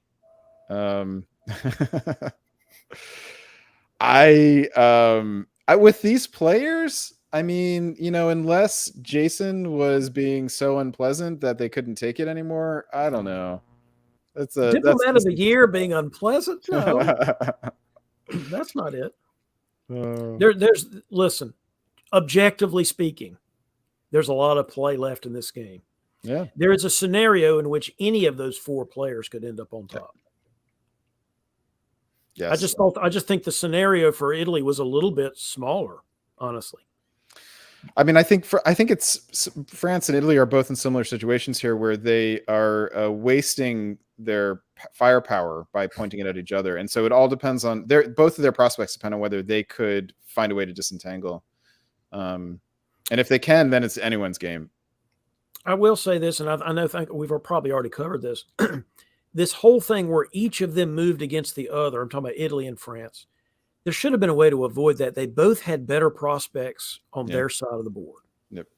And people talk about, the FI, somebody's got to break that FI thing. It's not always. Sometimes you just race. And your prospects are better on the other side of the board. It depends on game alliances, too. I mean, if Jason and Steven got along, then I'm not going to stab you. I'm not going to fight you no matter what. I'm fine where the game ends. I mean, Steven on top, but maybe Tommy and Tanya did get along and wasn't worth the stab first game of the season. Have some fun. Called it, they were in the chat a couple hours ago, so they've been done. Tanya built the Fleet Marseille. It's not as if Steve had much of a choice right at that point. At least unless Tanya had come to him and really sold on how this was all an elaborate ruse or something. Stephen really didn't have much of a choice. But once it locked up and they realized that neither side had gotten the jump on the other, as Brandon points out, rearrange. Totally. And they're both strong enough players to do that. They both might be a little rusty. I don't think they've played a whole lot recently. So I think we're going to see Steve at the whipping tournament in San Jose. Excellent. And I can't remember if Tanya's going. Is Tanya going? I think she's still on the fence, but she's looking into it. Speaking of which, and Tommy's going to be there, I think. Oh, is he? Oh, that'd be great. Either that or he's on the fence. I remember seeing some comments about him possibly being there. It's going to be a great time. If any of you who are watching are on the fence about going to Whipping for DipCon, which is a North American Championship, just come. And that information is scrolling at the bottom of the screen now for a good reason. This is an excellent time to make that commitment. Excellent. All right. Well, let's transition. We're talking about the after action report. Let's get there. Oops. There we go. That's what I want to get to. So here's where we stand after the first week. Love it. Welcome back, John Anderson. Welcome back. And Wes Ketchum, congratulations for putting the DBNI behind you, which is not something that all of us can say, but you have done it, and you have scored a very nice board top from difficult circumstances. And Steven, too. That's a good 90 points considering how you got to it. That'll be a good third score, so you need to beat it, but it's a good start for the league. All three of those guys had really great games for them, I thought. Yeah, I agree. Given the situations they were in, I mean. Yeah, 100%. Now, arguably, John, y'all were arguing. John could have put 2 or 3 more centers on the top of that thing. I was a little more fine with him ending where it was, but it's debatable. Look, like you said, 130, 13 center board top is really good in Open Tribute. It's good in Open Tribute, I should say. Very good is better, but it's still good. And, John deserves a lot of credit for that. Well, we'll have to go back, but the top 7 last year, I think number 7 was in the 300s, right? I think so. I don't remember. So, I mean, at 13, and not that John can't get another 13, but let's just say you pull off a 13 and 2 more 10s, that's only 330. Yeah, and then you get your average of the rest score as well. 313s should be enough to, plus you don't get eliminated in all your other games. That should be enough to get you on the top board. But you know what? You get 160 and you don't need 2 other 130s. You only need 100. Yeah. Right. That's the argument I make. I mean, you don't want to burn allies earlier in the season too. So a lot of season dynamics. So let's say this for our viewers that may be watching this and haven't dipped their toe in the VDL waters yet. It is never too late to join VDL, and certainly missing one game day doesn't matter at all. Yeah, I mean, if you want to start playing April 2nd, you come on. If you want to start playing in May, come on. If you want to start playing in June, come on. Whenever you're watching this stream, it is not too late to join the VDL, and you can still do really well points-wise, even if you start later in the season, and it's a lot of fun.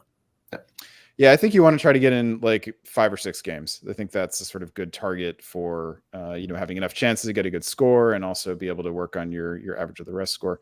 I want to give a shout out. If you can put the standings back up for a second, just want to give a shout out to Franz Hansen and Jason Bennett, 2 brand new players who had a whale of a time. It looked like a lot of fun, those games. You created lots of opportunities. You'll learn how to exploit them better as you go along, but creating them is the first thing you have to learn how to do, and you did that. And here you are in the top 7 already after week 1. So welcome to the league. Please come back and play again. Look forward to seeing how you guys do. Yep, and I saw let's go. The couple of the players. Bradley was in the chat within under his either. I forget what name he was using. One of his online names was in the chat as well. So thanks for stopping in and watching, and hopefully you picked up some tips about the game and saw things differently. It's fun to go and watch games you've played in, because you're like, I saw this, and we see it differently. So you pick up some things you can maybe use in your next one. So all right, let's wrap it up. David, highlights from the first week that'll transition into the 2022 season? I'm enjoying the fact that Italy took 2 of these 3 games, and the other one was Turkey. Yeah. Awesome. I mean, I think that all the great powers are fun to play. I don't really have a lot of preferences, and I also think there are strengths and weaknesses to all of them. Putting all of that aside, the fact that we've got 2 Italys and 1 Turkey out of the 3 games is fun.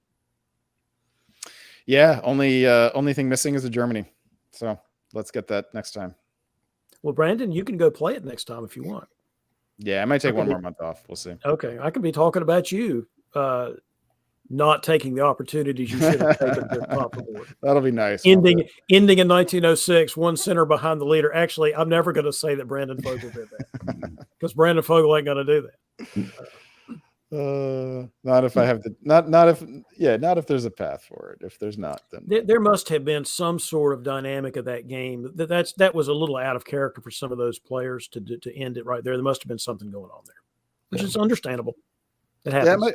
Yeah, it might just be like first, this is like a happy hour game, right? The first week of the year, and some of these people haven't played for a while, and just want to sort of have a nice after dinner drink or pre-dinner drink. And then move on to the main course later. That said, don't do that. Yeah, don't do that. You have the chance, take it. Don't do that. All right. Well, if they played in March, hopefully we'll see them a lot more this season, and the knives will surely come out. So, and we got a new nickname for Tommy. So all is not lost. Before we end, I'll also say, back at the beginning of the broadcast, we showed lots of other opportunities for people to come and play diplomacy, both face-to-face and virtual stuff that's coming up. There is going to be an e-carnage. I talked to Moletsky about this the other day. He's just trying to work out a date. So there's going to be an e-carnage for virtual play. There's going to be the Summer Classic coming up. There's going to be face-to-face in DixieCon, probably Boston Massacre in June. lots of opportunities for people to play diplomacy. Get on the train. I'm loving it. We do have a lot. So check out the servers. I know we'll put up the thing. If you haven't been in there before, this will get you to where most of it is coordinated and marketed. Like and subscribe the videos, because people, again, through a lot of the DBNI interviews, they said they found VDL because of some of the broadcasts. So if you haven't joined already or you haven't shared already, it's helpful. Always looking for new players to find the game. Support other people's content. Marcus Zylstra put in yeoman's work with a lot of the videos for DBNI as well. He just released a new, I think, most craziest game he's ever seen video today. It was an hour and something long, and I couldn't fit it in before we got on here today. So Diplo Strats, he'll be on there. David, when's the next deadline coming? Next deadline will drop next Friday. So Friday, the 18th of March. It's mostly been already recorded. And we were just talking about Diplo Strats. The panel discussion for Deadline News this month is about diplomacy content creation. So it is a panel consisting of the other Marcus from Diplo Strats and Kevin O'Kelly and Florida Man himself. So that'll be a fun panel discussion. We've got an interview with Ken Peel, longtime diplomacy hobbyist that started in the 70s. He's an actual U.S. diplomat who played diplomacy with other U.S. diplomats using the official diplomatic pouch system of American diplomats to play diplomacy with other diplomats. It's fun. Looking forward to that. Excellent. Well, gentlemen, thank you so much for joining me tonight. We're sorry that Brian couldn't be with us. He had other events, but he will be back with us live on April 2nd. Sign up for the games. I think they're already online. And thanks. We'll see you the next time. Good night, folks. Good night.